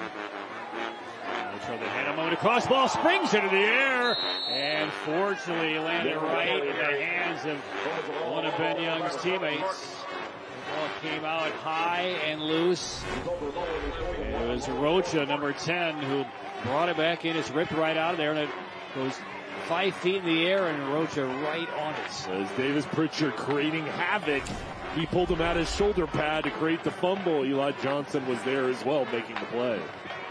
Now fourth down situation. Backing up is Bowie, who will punt it away as he did a couple of times the first half. Soft high snap. And Bowie gets it off and spins it over toward his own sideline. Not much on it. About a 16-yard punt or so for Sanderson. Now coming up after the game, the Central Carolina Chevy Dealers Player of the Game. We will see that following the contest. Brought to you by your Central Carolina Chevy dealer. Visit them today. We will do that in the fourth quarter. Nobody has it locked down quite yet. A couple of fruitless possessions to begin this third quarter. 14-7, Middle Creek leading. Second crack with the football in this second half. Quick swing to the left. And staying inbounds near the boundary. About 4 yards on that first down play. The reception to Harrington. Tackle on the play by number 6, Daniel Flores, and number 17, Chris Harris.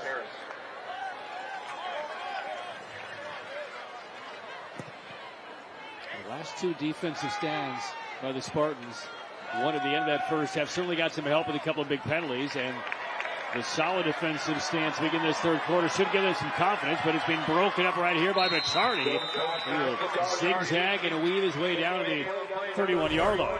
I like how Job here just stands in the pocket, calm, and finds Bacciardi on a shallow little crossing route and lets the senior wide receiver do the rest. And again, so shifty, just creates big plays. Bacciardi moving the ball down the field. First 14 and a first down. As Spencer gets spun forward for maybe two. Spencer, two-time all-conference back, rushed for over 1,100 yards last season. And he gets stronger as the game goes. And here they go with the up-tempo football again. Job flanked by Spencer to his right, looking across the middle. In stride, Sladek to his left. Bumps off a would-be tackler. Darts back to the middle, stays right up the numbers, and takes it down to about the 10-yard line. Stayed low, got around, took a hit. Good balance there by Garrett Sladek. First and goal. Quick snap. Spencer leaning forward and tackled down in, and to the goal line and in. Touchdown, Spencer. Just knows it in from 9 yards out. And Middle Creek, for the first time, has a 2-score lead. This was a big touchdown for the Mustangs to spread out this lead, but also with the tempo, the mixing in, the run and the pass, they capitalize on that offensive line, clearing the way up front. Spencer with that tough running style, just bulldozing his way through for the touchdown. Second touchdown of the night by Spencer. 9 yards out, Crossroads Ford touchdown. Crossroads Ford, the Ford store that gives you more. 20-7 Middle Creek. And Ledoux pounds it through. Well, Sanderson got the stop to begin the third quarter. They don't get another one. Second touchdown of the night by Jaden Spencer from 9 yards deep. And the Mustangs at home on senior night, up by 2 scores.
Now, fans, it is time for the Affordable Dentures Smile Camp. Oh, senior night. A lot of seniors in that group. You can save 15% on most dental treatment plans. Thousands of dollars and more at Affordable Dentures and Implants. 21-7. Middle Creek now leading Sanderson by 2 touchdowns. Spencer has run it in twice tonight. Sandwiched around a 60-yard touchdown pass from Job to Bachardi early in the second quarter. And now a real test for the Spartans on the road.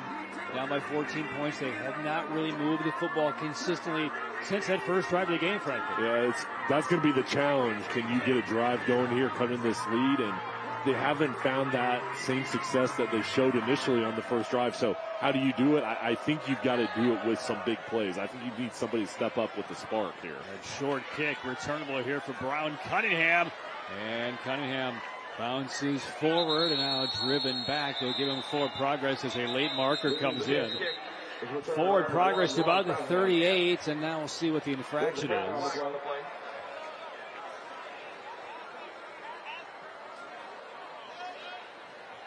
I think that played, if this penalty goes against Middle Creek, that short kick really plays into the hands of Sanderson, kind of giving them 15, 18 extra yards with an offense that just has not been kind of calibrated over the last 4 or 5 possessions to move the football. And it looks, though, like they are going to walk this one off against Sanderson. So holding on the return for Sanderson. Set back Jeremy Buck's Spartans. 21-7 down. So their second drive of this second half becomes high importance.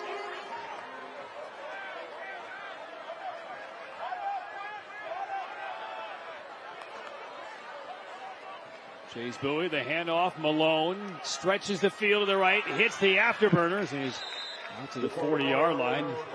First down carry of 12 for Malone. I think Sanderson wants to continue to give Malone the ball. He's a big play waiting to happen. Here it is, just simple run to the outside, and Middle Creek was there, and you see how he beat the edge, Patrick? He just broke it down and got the first down with his speed. Air Experts first down. Air Experts Heating, Cooling, and Plumbing. Schedule your tune-up today at airexperts.com. First down, run for a couple of yards for Bowie. Bowie had success in that first quarter running the ball. And I think we'll see him pull some of those zone reads as Middle Creek defense has been aggressive. Bowie can hurt you with his legs. There's a young sophomore who's played really well this season.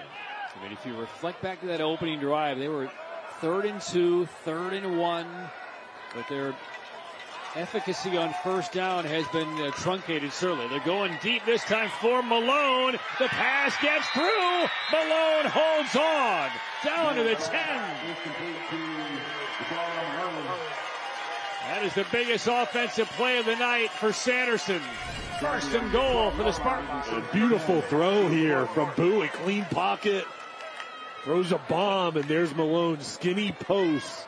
Wins inside of the defender. Then the focus. That ball comes down. The defender tries to knock it loose. hauls it in. What a play. They mark him back at the 12. They're inside the red zone. And thrusting forward for a couple. Inside the Saltwater Seafood red zone.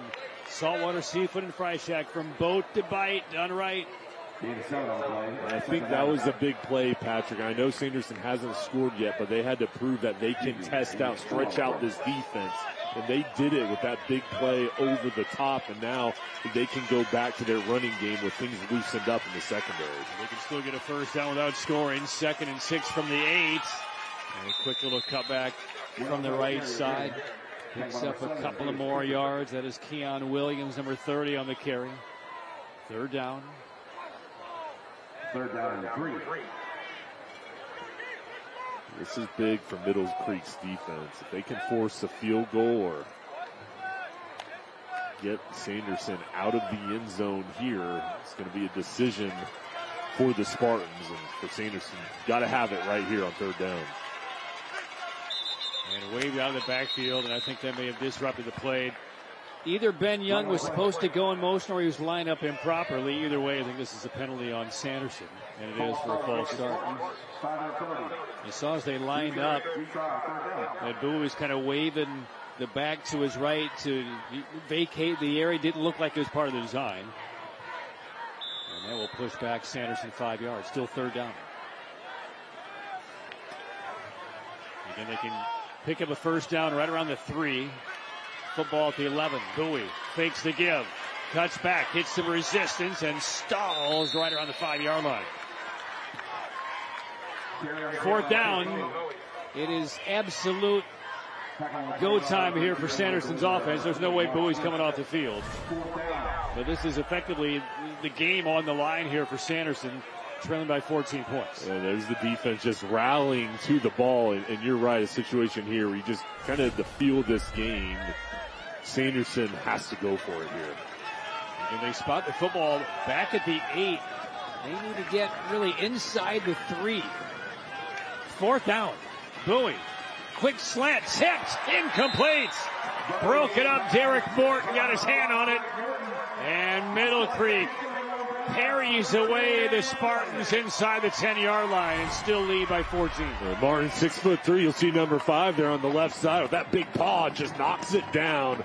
What recognition, reading the slant, gets in front in the passing lane to get the defense off the field. Everything but the score for Sanderson. And a big stop for the Mustangs. 3:32 left, 3rd quarter. Defensive unit jazzed up on the sideline as they review some plays. Offense back in the field deep in their own territory, but maybe not for long. Hooking up, there's the catch made by Harrington. Harrington inside the 40, angles left, trying to outrun 3 defenders. Harrington will take it home. 92 yards on the pass from Ezra Job. And the game has pivoted on the axis in the last 10 seconds.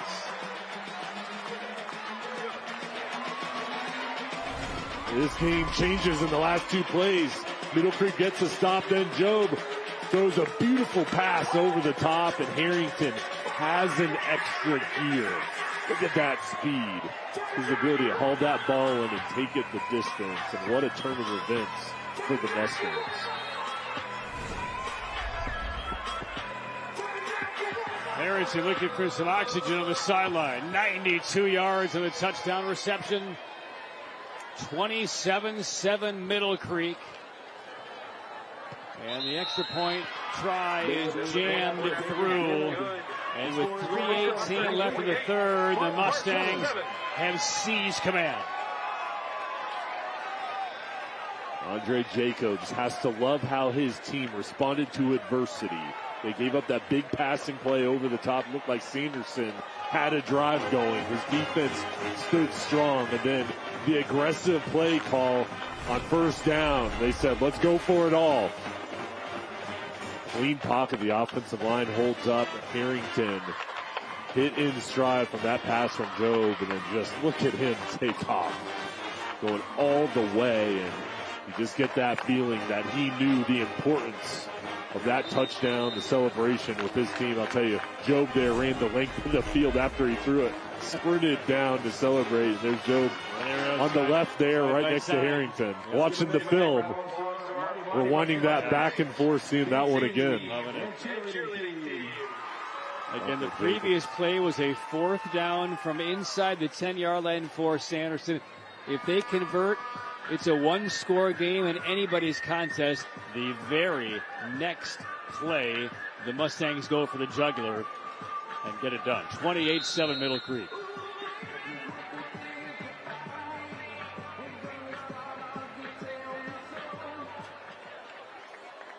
Legacy Construction Roofing kickoff. Always here when you need us. And this is Cunningham once again on the short kick.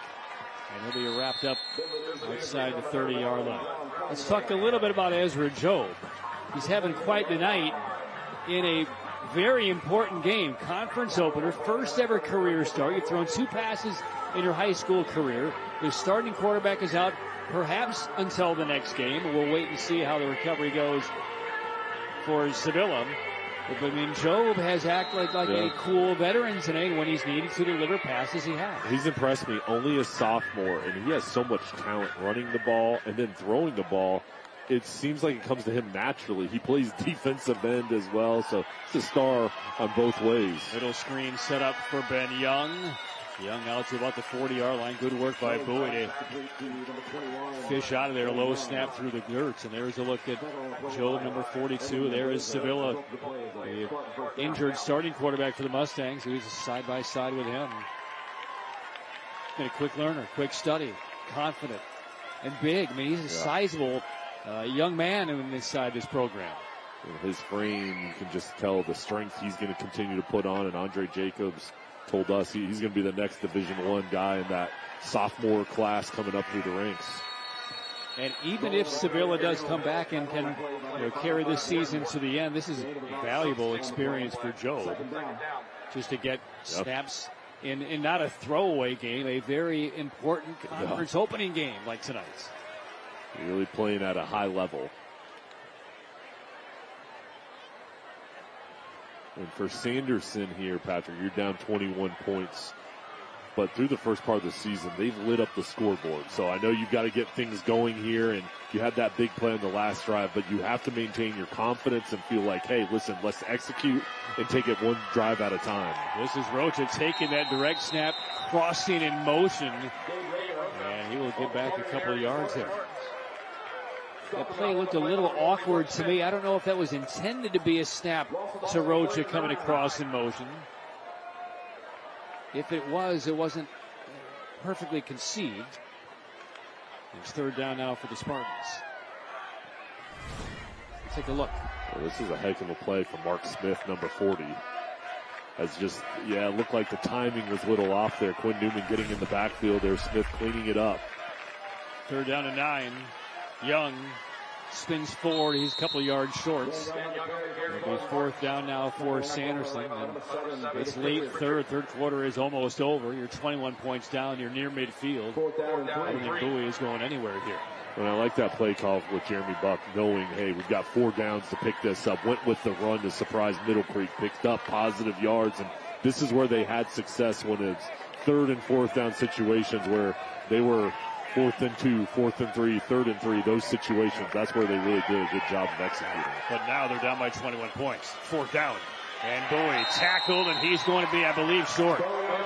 They will mark him at about the 49-yard line. Mustangs think they stopped him, and they have. Pointing the other way. The Mustangs get the stop in the backfield. Cohen Hunt, number 9, shooting through to make the play. Beat the offensive lineman, then quickly ran down the line of scrimmage, shuffling. And there he is, going over the sideline, the senior defensive lineman, getting congratulated by his teammates. 28-7 Middle Creek. And the wheels are beginning to wobble off for the Spartans. Job pulls it right back out of the gut of J.D. Spencer. Maybe a yard. Final 40 seconds of this 3rd quarter. Middle Creek has now scored 28 unanswered.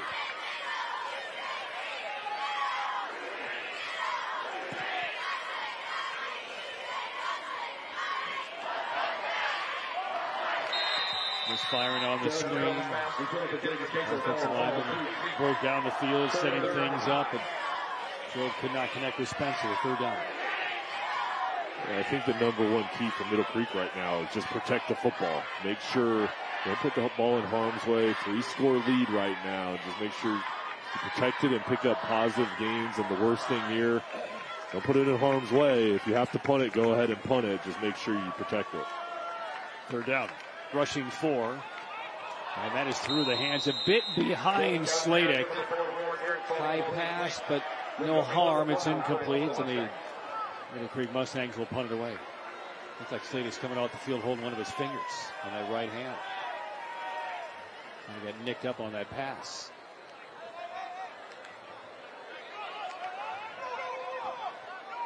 Fourth down.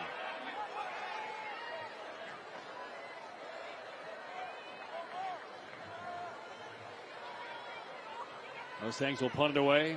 Here comes the rush right through the middle. They almost got there. This one does flip over. Grabbed into 10.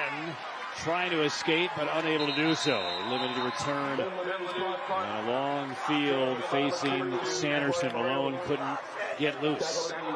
10 seconds left, third quarter. 28-7 Middle Creek. Well, Andre Jacobs has to be pleased with how his team responded after that first drive from Sanderson. Their offense putting up 28 points, the defense settling in, and I think that special teams unit, you see their coach Jacobs down on the sideline directing his defense, but that special teams unit has been solid as well, so all three phases playing at a high level. But we need to make something happen here. Malone. Undercut, upended. He picks up a couple, and that is going to take us to the end of the third quarter. 28 straight points by Middle Creek after they surrendered a game-opening touchdown to Sanderson.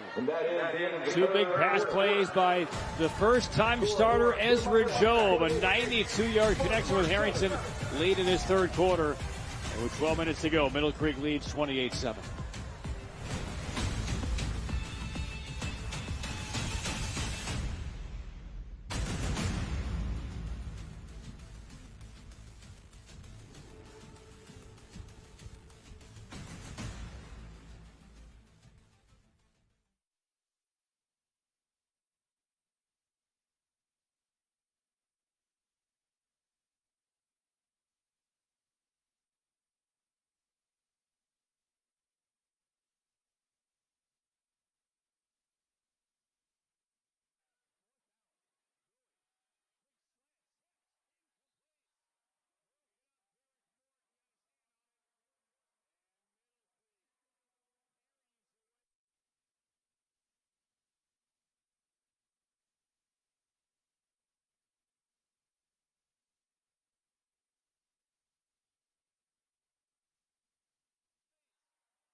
Mustangs lead the Spartans 28-7, getting ready for the start of the fourth quarter. But before we do, let's get to our Stars and Strikes game summary. Get away and play at Stars and Strikes in Raleigh, located on Capitol Boulevard, Jay. The Middle Creek offense has really exploded. That's been the biggest difference in this game, throwing the ball now up to 266 yards and capitalize on that huge touchdown from Harrington. Second down pass play to open up this final quarter. Bowie's pass is complete to number 87. Rowe makes the reception. Pushed out of bounds. Basically no gain. So 3rd and 8 for Sanderson as we begin this fourth quarter. Trailing 28-7. Middle Creek, couple of touchdowns in that third quarter.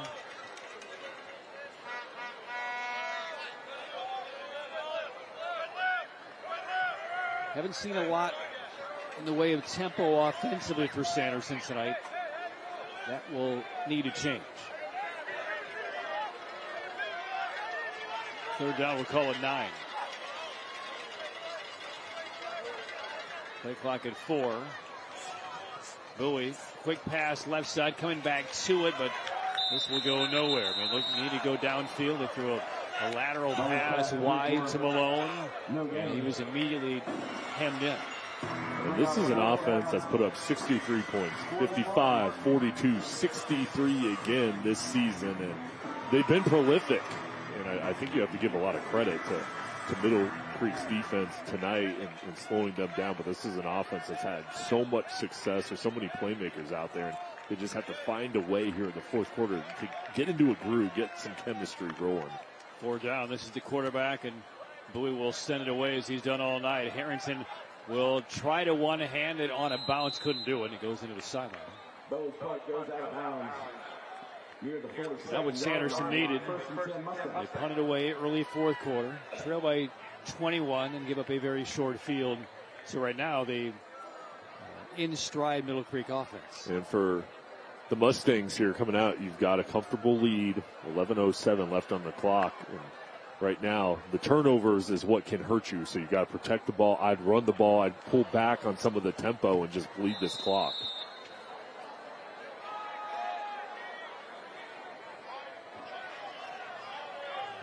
So first down, Middle Creek, just outside midfield. Quick toss. Slanik in that left hand. Comes toward his sideline, pushed out, maybe a gain of 1 or 2. Madison has more on Middle Creek.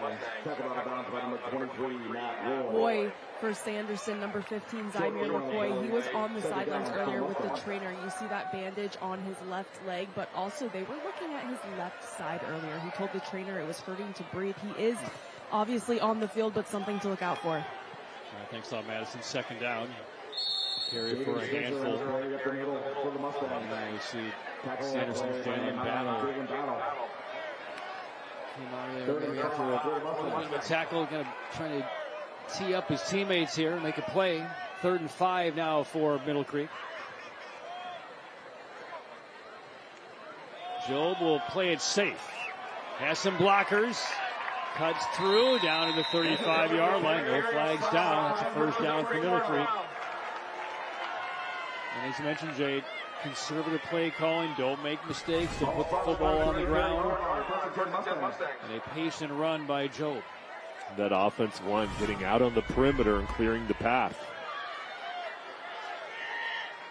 Arthritis knee and pain center's first down. Arthritis knee pain relief without surgery or opioids. Spencer with a couple of touchdown carries tonight. Shutdowns around the 27-yard line. This offensive front from Middle Creek with the tight end Nick Belcher, Sean Clementson, David Treblefield, Stanley Petrovich, Bucker Samara, James Hahn. That group has really performed well tonight, and they've got things rolling. They're getting up to their double team blocks on the second level and helping out Spencer in this running game. Don Wilson. Number 31. Down by Florence. It's enough for another Middle Creek first down. Shortening down the clock inside 10 minutes. And the tempo stays pacing forward. Once more time. This is Wilson.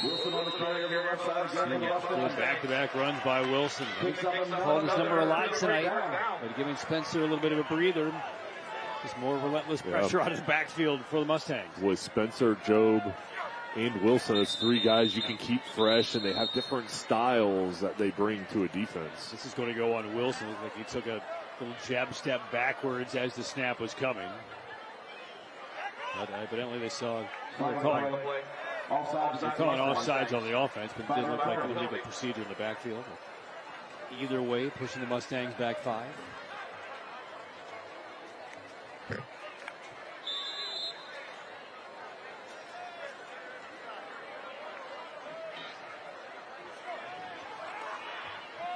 One more time, Wilson. Chopped down around the 15. Parker down again. Flag on the play.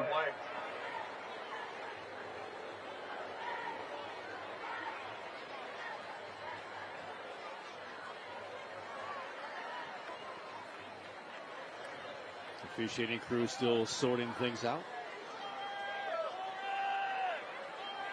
And another one on Middle Creek. On the Mustangs.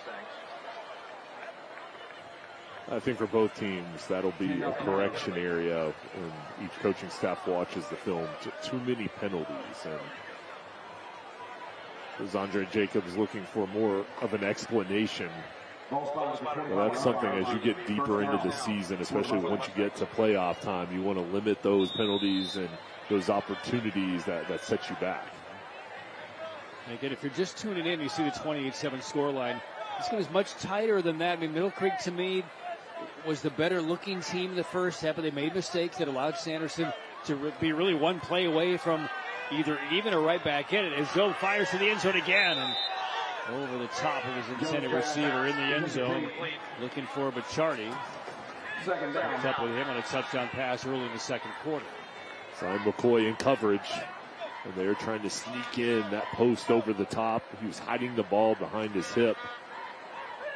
Good coverage on the back end.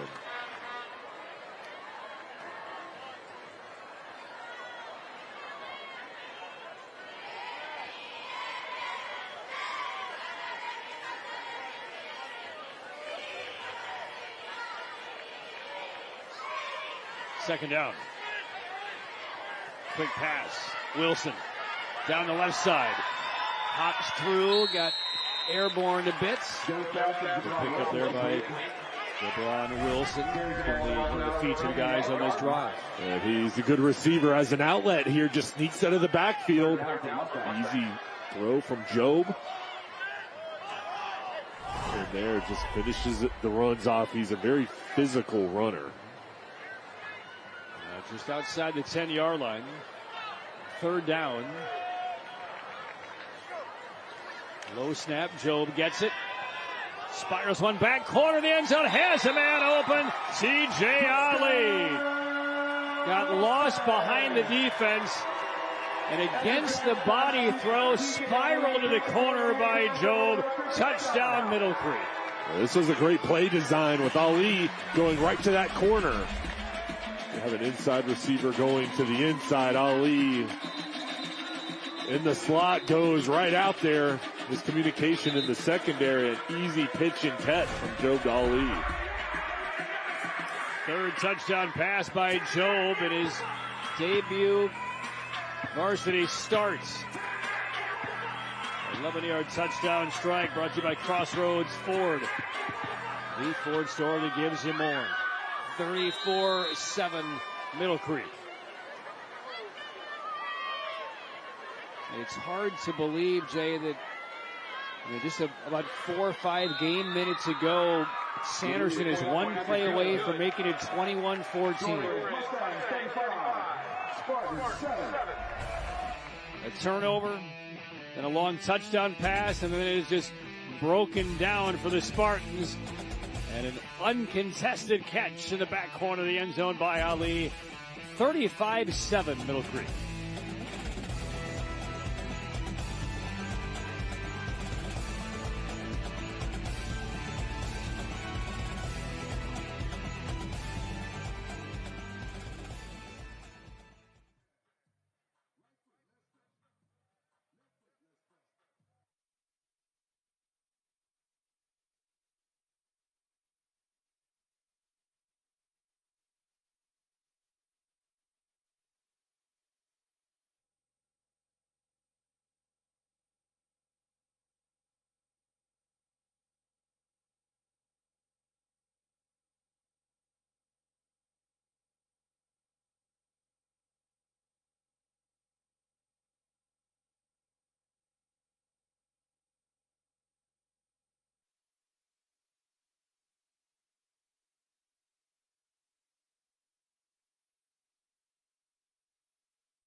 Mustangs really enjoying themselves here on senior night now. 35-7 lead.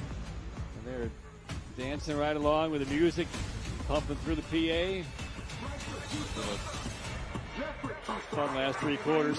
Middle three. They're doing good. Yes, they are.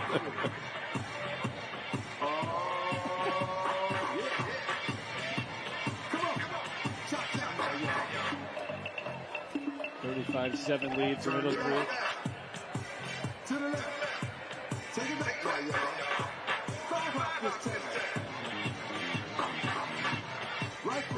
8:39 left, fourth quarter. Middle Creek. 35 unanswered. And the game was tight, very tight, up until about 5 game minutes ago. More on that in a moment. 35-7. Middle Creek has blown it open here. 3 touchdown passes by Job. 2 touchdown runs by Spencer. Charlie, Harrington, Ali have all lassoed in 1 touchdown reception. Legacy Construction Roof and Kickoff. Always here when you need us. 35-7. All right, let's get to our school bus safety stop of the game. This is the school bus stop of the game. Always remember to stop when the school bus arm is out. 4th down. Bowie. Quick slant. Tipped. Incomplete. Broke it up. Derek Morton got his hand on it.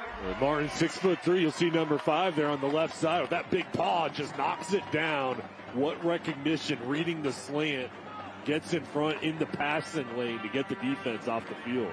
This is the school bus stop of the game. Always remember to stop when the school bus arm is out. All right, Jay, that was the stop. The very next play was the 92-yard touchdown pass that took it from 21-7 to 28-7. Deep ball over the top. That is incomplete. Bowie's pass intended for Jamil Taylor falls incomplete. Incomplete, second and 10. So let's kind of go back to that sequence of 2 plays. It's a big turn of events, and it looked like Sanderson was going to have a chance to make it a 1-score game. They had momentum. Their offensive drive was moving along. They had a big play, and then quickly Middle Creek seized the opportunity with the turnover of their offense, having a huge touchdown with Harrington. It just really flipped this game at that point. But in that situation, they just seized it, and you have to give them credit for stretching out this lead and holding on here deep in the fourth quarter. It's just how swiftly a game can either be controlled or lose control. And unfortunately for the Spartans and Sanderson, they lost control here over the last few minutes. Did well to keep the car between the lines, really in that back half of the first quarter and through the second to keep it tight. 3rd and 6 play. They swing it to Rocha. And Rocha, there are the whistles. Forward progress would be the 45, close to the sticks there. They move the chains here. They're still determining. And move the chains just yet. This may be 4th down in an inch or 2. Now they do flip it. It will be a 1st down for Sanderson. Arthritis Knee and Pain Center's 1st down. Arthritis knee pain relief without surgery or opioids.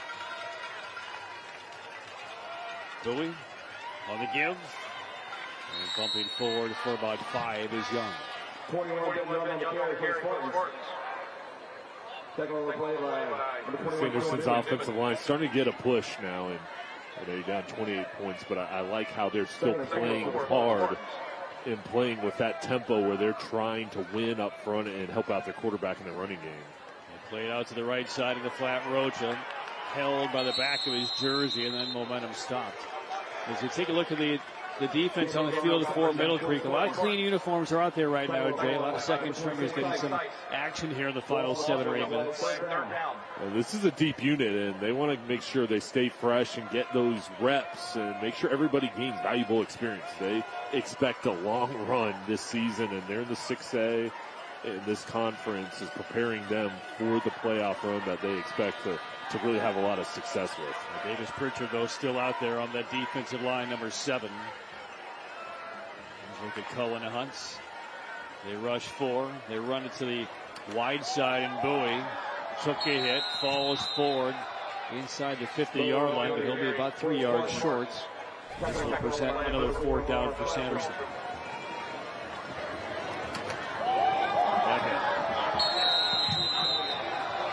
These teams are playing hard. We saw pregame, they were locked in when we were down on the field, and coming out here throughout the game, they've been physical, and there has been no hesitation that I've seen. And these guys are playing and putting against each other. 4th down. Young spins out of there, gets the 1st down and more. Now tries to cut far to his left. Brought down just before he got to the 30-yard line. So the drive continues for Sanderson. Pickup of almost 16. Young again showing off that versatility, going right up the middle. The senior moving the chains. So one more arthritis knee and pain center's 1st down. Staying on the ground despite being down by 28. And Malone making several defenders miss. He's difficult to tackle. One of the best players in the area. Watch number 2 here now. He's lined up as a running back. Simple handoff, and there sheds the tackler, make a man miss. Fall forward. 5:26 left in the 4th quarter. 35-7 Middle Creek on senior nights.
$35-7 lead, Middle Creek on top of Sanderson with 5:26 left here in the 4th quarter.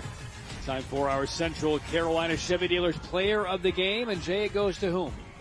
How about the quarterback, Job? He's been running the ball at a high level.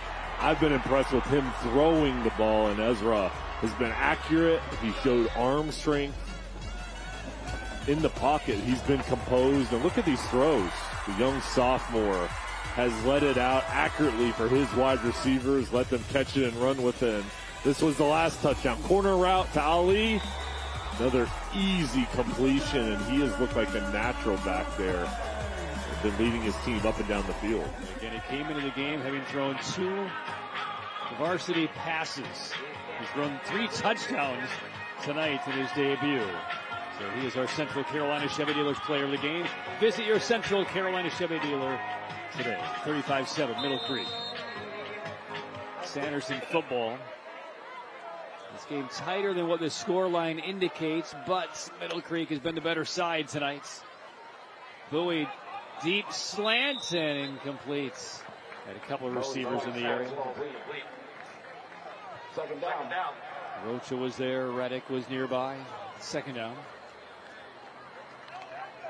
This is a game with 2 sophomore quarterbacks. And Sanderson has some really good veterans, but they have many sophomores that we called their name tonight. So this is a young group that I know Jeremy Buck's really excited about. And on the other side, Andre Jacobs has a deep roster that's filled with those leaders in the senior group. There's a big group honored here at halftime, but those younger players as well filling in the pipeline, and a lot of talent that we'll be seeing in the coming years. Again, it will be interesting again, just looking ahead to next year, assuming the rosters remain intact and no transfers for Middle Creek. A healthy Sevilla would be a senior next year. Job will be a junior. As we heard from Andre Jacobs at halftime, Job is not a natural quarterback. He's filling in as a result of Sevilla's injury. So whether you put him at tight end or however they want to use him offensively, or is it, let's see where we go with either guy, either arm. It'd be a curious battle and duel to see for this program. And Joe plays defense as well, so he's the guy that you want out on the field at any position. And, I think just with these teams, what they were able to do in non-conference play, 4 wins apiece, I think they've got bright futures into the coming years, but also this season. I think there should be high expectations with the start and what they've shown tonight as they continue on through conference play and once they get to the playoffs. I think each team will have success. Yeah. And I'm curious also to see how big Joe gets. Yeah. He's already a very big sophomore and certainly not peaked as far as the growth curve goes for him. Timeout on the field with 4:25 left ahead of a 4th down play here for Sanderson.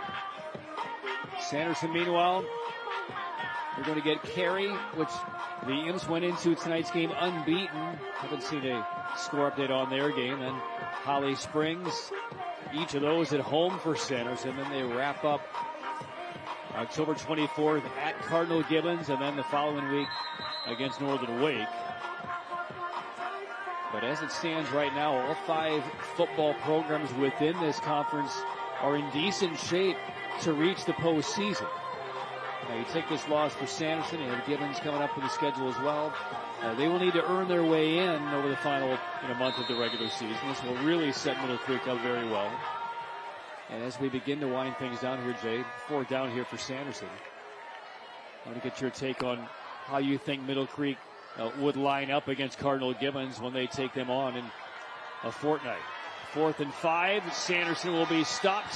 And one more defensive stand for Middle Creek. Davis Pritchard was right in the middle of it again, number 7. And Sanderson will turn it over on downs. Yeah, Pritchard's been all over the field tonight. The leader, here he is, tracking him down, hustling. His teammates coming in with him as well. But Pritchard up front, that length, the athleticism, going to Campbell next year. He's got a bright future, and the production he's shown tonight has just jumped out on film. Pritchard kind of forced him right in the arms of Mark Smith. So 4:17 left, Middle Creek football. And Joe will have one more drive here. Likely very conservative. 1st down handoff for maybe a yard. Okay, you've seen Cardinal Gibbons. You know of their history. You know of their outstanding talent defensively. Their skill players, their quarterback. You've now seen Middle Creek in person tonight. They face off in 2 weeks. How do you handicap what you know about these 2 teams? Well, I think Middle Creek has talent, and I think they believe that they can go toe-for-toe with Cardinal Gibbons. I think in that ball game, though, Middle Creek is going to have to clean up the penalties, and then also they've got to get off to a good start. You cannot allow Cardinal Gibbons to gain momentum, and you've got to get off and play clean against them. Breaking down the side, this is Noah Gabor all the way out to midfield. 38-yard reception for Gabor, who's getting some playing time late in this one. The junior wide receiver, a quick little pass to the sideline. Got a couple of good blocks from his other teammates in the wide receiving corps. Good job from Gabor going down the sideline and going outside, then cutting back inside for the big game. Back on the ground. Still on his feet, spinning Wilson. Inside the 35. Another tough run by Jabron Wilson. Here's Wilson following the offensive line with the cutback, and this ground game for Middle Creek is going to be so important to have balance as they move forward through this schedule. That's when they're at their best, when they can play at tempo and run the ball as well as throw the ball over the top. Arthritis knee and pain centers, 1st down from the 33. This time Wilson will be driven back.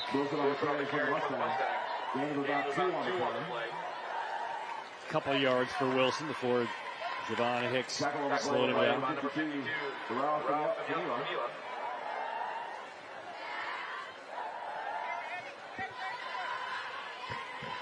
And for Andre Jacobs and his team, Patrick, they have a bye week coming up, so this is going to set up very well. You're going to have a huge home victory here on senior night. I think he'll be very pleased with the performance of his team. A big break here down inside the 15-yard line. Middle Creek knocking on the door once again. Number 83, this is a nice run on the zone read.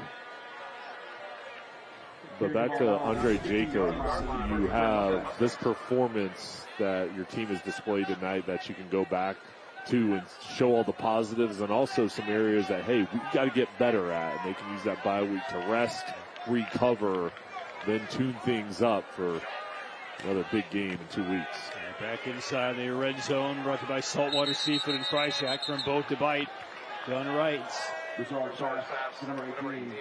Minute 40 to play. And I'm sure when the schedules came out and Andre Jacobs noticed that they had a bye week ahead of the Cardinal Gibbons game, that he wasn't disappointed to see that as far as the scheduling goes for Middle Creek. So they will have effectively the next couple of weeks off to heal up as far as their starting quarterback Lex Sevilla and game plan for Gibbons. It'll be 2 weeks from tonight. Wilson slowed down right around the line of scrimmage. They will bring up third down. Just a couple more snaps away from another Mustang win.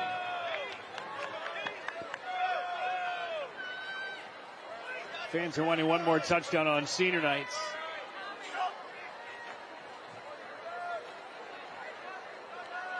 And this could very well be the game's final snap.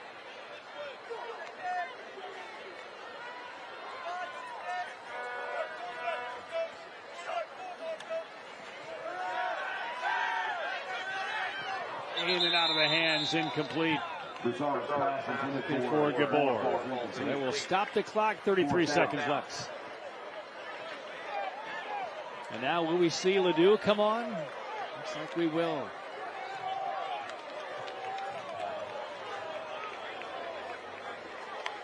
Well, we saw Ben Ledoux coming out of halftime doing some long distance field goal, kind of kicking. He's clearing him from 52, 53 yards. And he's out with 33 seconds left to get a little practical exam here late in the fourth quarter.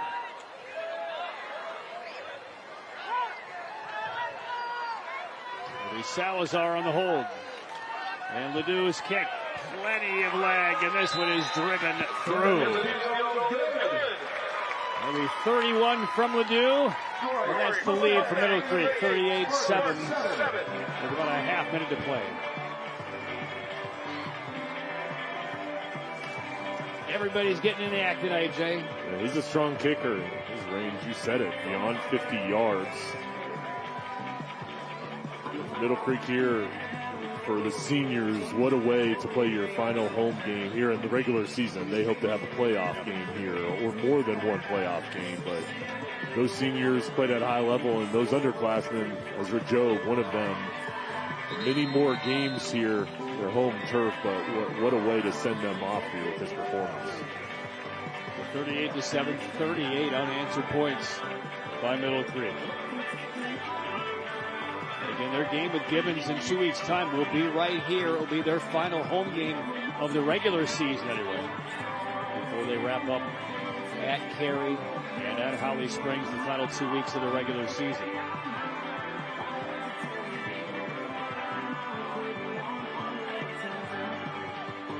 Fans will be pleased. Players will be happy. Southern line dancing a couple minutes ago. Coaches will not be thrilled. Pleased with the win, like a lot of things. But again, especially knowing what's on deck now for Middle Creek. They've known that Gibbons was on the schedule in a couple weeks' time. Trying to keep everybody focused as we get a little lack of focus here on this final kickoff. But now will be the time when the Mustangs will start game planning with that extra week for Cardinal Gibbons, because now it is finally Gibbons week for Middle Creek. That'll be a fun matchup. I think a lot of people will be watching that game to see the result and who can come away with the victory in that one. Going 1-0 in the conference is a huge step forward for the Mustangs, and something that was their goal coming into this week, was getting off to a good start in this game and making sure they played the brand of football that they wanted to display. And I think they made some adjustments early on and kind of got things going, especially in the second quarter. And for Sanderson, again, they did what they needed to do to begin the third quarter, got the stop, got down the field, and once that incompletion on fourth down was swatted away, and then the ensuing touchdown pass of over 90 yards, that just seemed to take the spirits away from Sanderson, because it was basically a no-show the rest of the way. But they will regroup, and they will host Cary next week. So this one will go final. 38 unanswered points by Middle Creek, and Andre Jacobs Mustangs with a definitive win. And Cardinal Gibbons is on deck for the Mustangs. Congratulations to Middle Creek, a big victory here tonight, and they played really well and showed so many bright spots. Sanderson will rebound and come back from this, but this was a big way to start off conference play for the Mustangs. And lest we not forget, Middle Creek's defense, after giving up that game-opening touchdown to Sanderson, pitched a shutout over the final 42 minutes of this one. It's a final. Middle Creek 38, Sanderson 7. We'll come back with the Friday Night Rivals trophy presentation with Madison and Coach Andre Jacobs when we return. Middle Creek wins it 38-7.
There's the final. Middle Creek over Sanderson 38-7. And Madison Little is with the winning team and the winning head coach, Andre Jacobs. Well, Coach, your starting quarterback went down, and you had to look to the sophomore, Ezra Jobes. How do you think he handled that role today? He handled it really well. We had a great game plan to keep him comfortable and do what we do. We were able to run the football to keep them off balance, and our kids handled it well. And a 31-point win. What statement did your team make with that win? Well, it's all about the family. And I ask our kids every day, hey, what are we? Family. And what do we do for the family? Fight. And how do we fight? But what's the mission every week? There you go. He's got him conditioned. Now, where are the backflips? There's a room where there's a backflip line by the Mustangs after their wins, and this is a special one on senior night. And Jay, they're teed up, they're ready. Yeah, they're ready. No, Gibbons is next. Oh, here we go. See the first couple of flips. Who's leading it off? Watch yourself. Watch yourself. We'll make sure everybody stays clear. We need some space. everyone. And who's leading off?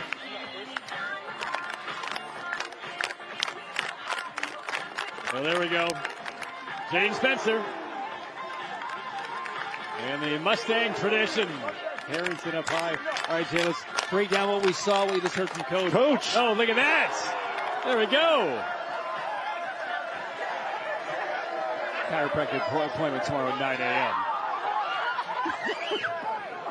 They love playing for That's awesome. Gosh, that's awesome. Just those celebrations, that's what it's all about after a big win. All right, 38-7 the final. Middle Creek takes down Sanderson in its conference opener.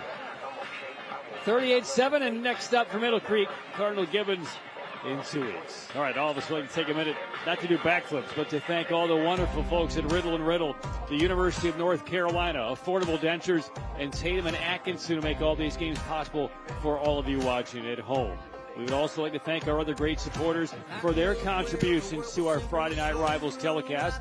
They would be Arthritis Knee Pain Centers, Air Experts Heating, Cooling, and Plumbing, Chevy Dealers of the Carolinas, Saltwater Seafood and Fry Shack, Crossroads Ford, Legacy Construction and Roofing, and the NCDHHS. And we'd also like to thank tonight's participating high schools and their administrators for their support. Sanderson High School, and right here our host at Middle Creek. Next Friday, Jay, Madison, and myself will be with Green Level as the Gators take on the Patriots of Apex Friendship next Friday nights. So on behalf of Jay, Madison, our entire great crew from Apex, North Carolina, the campus of Middle Creek High School, Patrick Keenan saying good night. Enjoy your weekend. Middle Creek certainly will. They flip forward to a 38-7 win over Sanderson. Good night from Middle Creek.